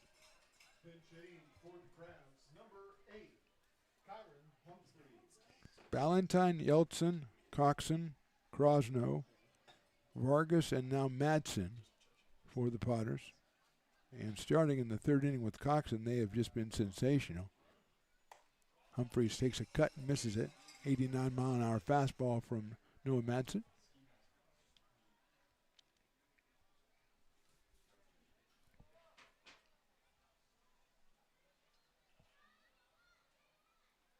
That one is in the dirt, scooped up by Cooper Smith. Evens the count up at 1-1.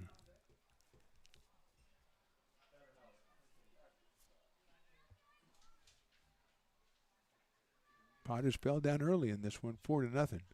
Made the big comeback in the third. Humphrey swings and misses with a 9-run third inning. Biggest inning they've had in quite some time. And they're looking to even their record at 1-1 in PEL play on a night where the West Coast Kings beat the Healdsburg Prune Packers to bring those two teams to 1-1. Giants are taking on the Mudcats, I think, in the other series. Mudcats won yesterday. Humphrey swings and misses. That ball gets away, though. He's going to be able to make it to first base. The throw, not in time. So it's a strikeout and an error on the catcher, I think, on that one, because that was a perfect play. The strikeout will be given to Madsen. Second error for the Potters in the game today. And it'll be Tyler Howard. Howard is grounded out, single, grounded out, and struck out. So he is 1 for 4, is the center fielder of the Crabs. Started out in right, ended up in center when Damian Casas was injured. So Humphreys is down at first. Howard takes high for a ball.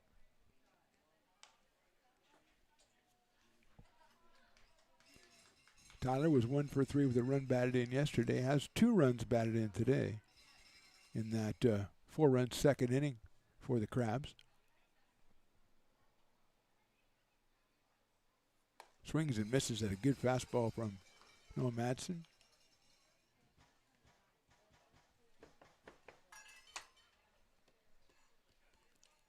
Colton Boardman, the second baseman, on deck as we get to the top of the Crabs order.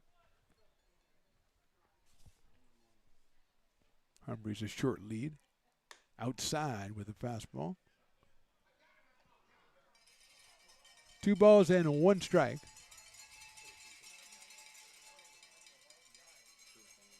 Tomorrow, if you're close by, you can come over and avail yourself of $1 12-ounce draft beers and get in half price of a general admission. Swing and a miss. Nice pitch by Madsen. And Cooper Smith wants to go out and talk to Noah. So if you want to just drop by, it's not a bad idea. Say, I'm going to go out and have a beer somewhere. Why don't you just come to the ball game and have a beer here? You know, it's a convivial atmosphere, nice weather, nice people, mostly. We got nice events. You got the spinning bat race. We had another guy almost lurch onto the field today. That's always fun. Then Saturday, check LincolnPotters.com for tickets on Piper's birthday. First 500 fans get the new Piper bobblehead, which is sore. Swing and a miss. Howard goes down on strikes. Second strikeout for Madsen. So here's Colton Boardman. He's grounded to first. He reached on an error, walked, and grounded to first again. 2 outs here in the inning, and Humphreys over on first base.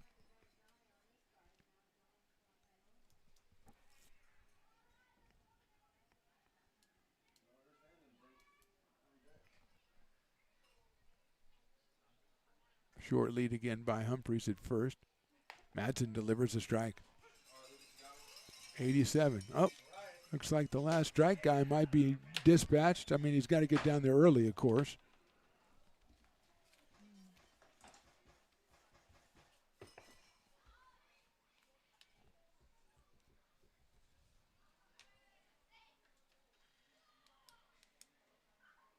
That one is down low. 1-1 on Boardman. Ryan Vandenbrink would get another chance. He's got 3 hits tonight.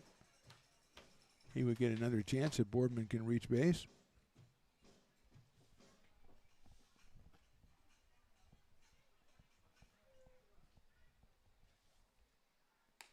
Misses with a breaking ball outside, 2-1.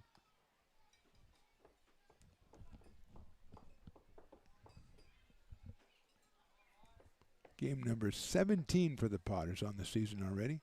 They're 15-1. That one was the PEL loss, though, last night to the Crabs, so they're looking for a little bit of revenge here, and then again tomorrow if things go their way. That's high for a ball. Pops out. Cooper Smith picks it up, but not in time as Humphreys very alertly gets down to second base. Puts himself in scoring position. Boardman faces a 3-ball, 1-strike count.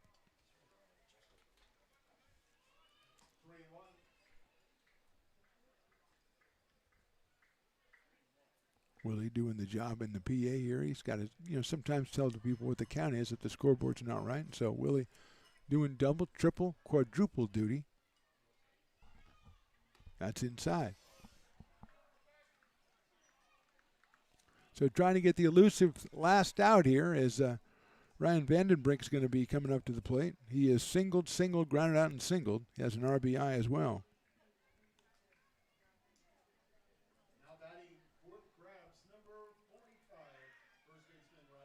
So runners at first and second, 2 outs here in the inning. And Vandenbrink out of Oregon State University is the hitter.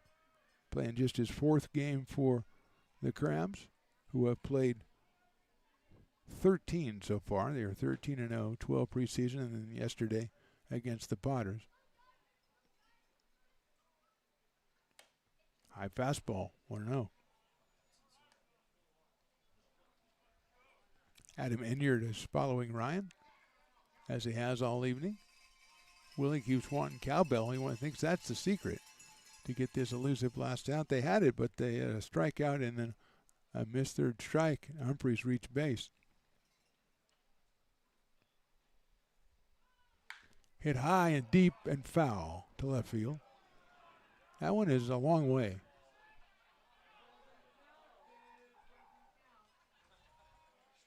A long way into the parking lot over there. We said it, Willie, when we made him the dog batter. We said he was going to go off on us. He has 3 hits and almost had a mammoth home run. But when I say almost, it was fouled by many, many feet. So it's 1-1 now on the Crabs' first baseman. Outside with a slider. 2-1.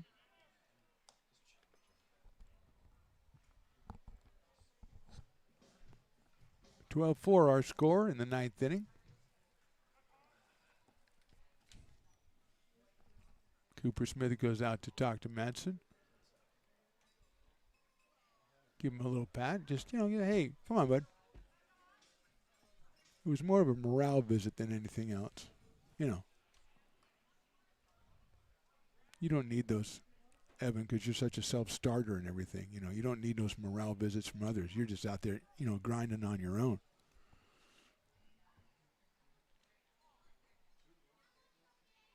Fouled off, and now we've got a 2-ball, 2-strike count. Am I going to see a guy come out of the woodwork somewhere? He doesn't even know it's him. It's your cue. There he is, finally. Man, we got to go back to training for these guys. He's got it, but the fans have responded to this interloper, and they are trying to urge Ryan Madsen on. So well done, sort of last strike guy, once you woke up. 2-2 coming up. Foul ball at the plate, and now you got to keep him going, LSG. Come on, let's go. There you go. It's just about the consistency of it. He's got to have the consistency. He's got a tough hitter at the plate. You need everybody you can get.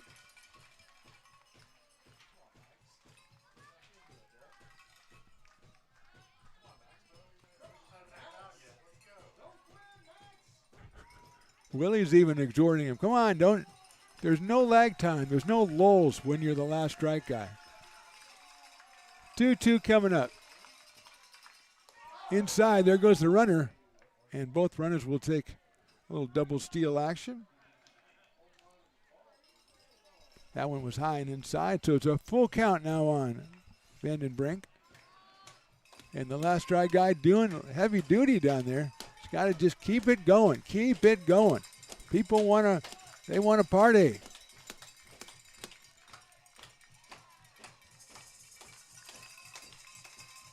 Fans have the chant going. Here's Madsen. Call strike 3. That's your ball game.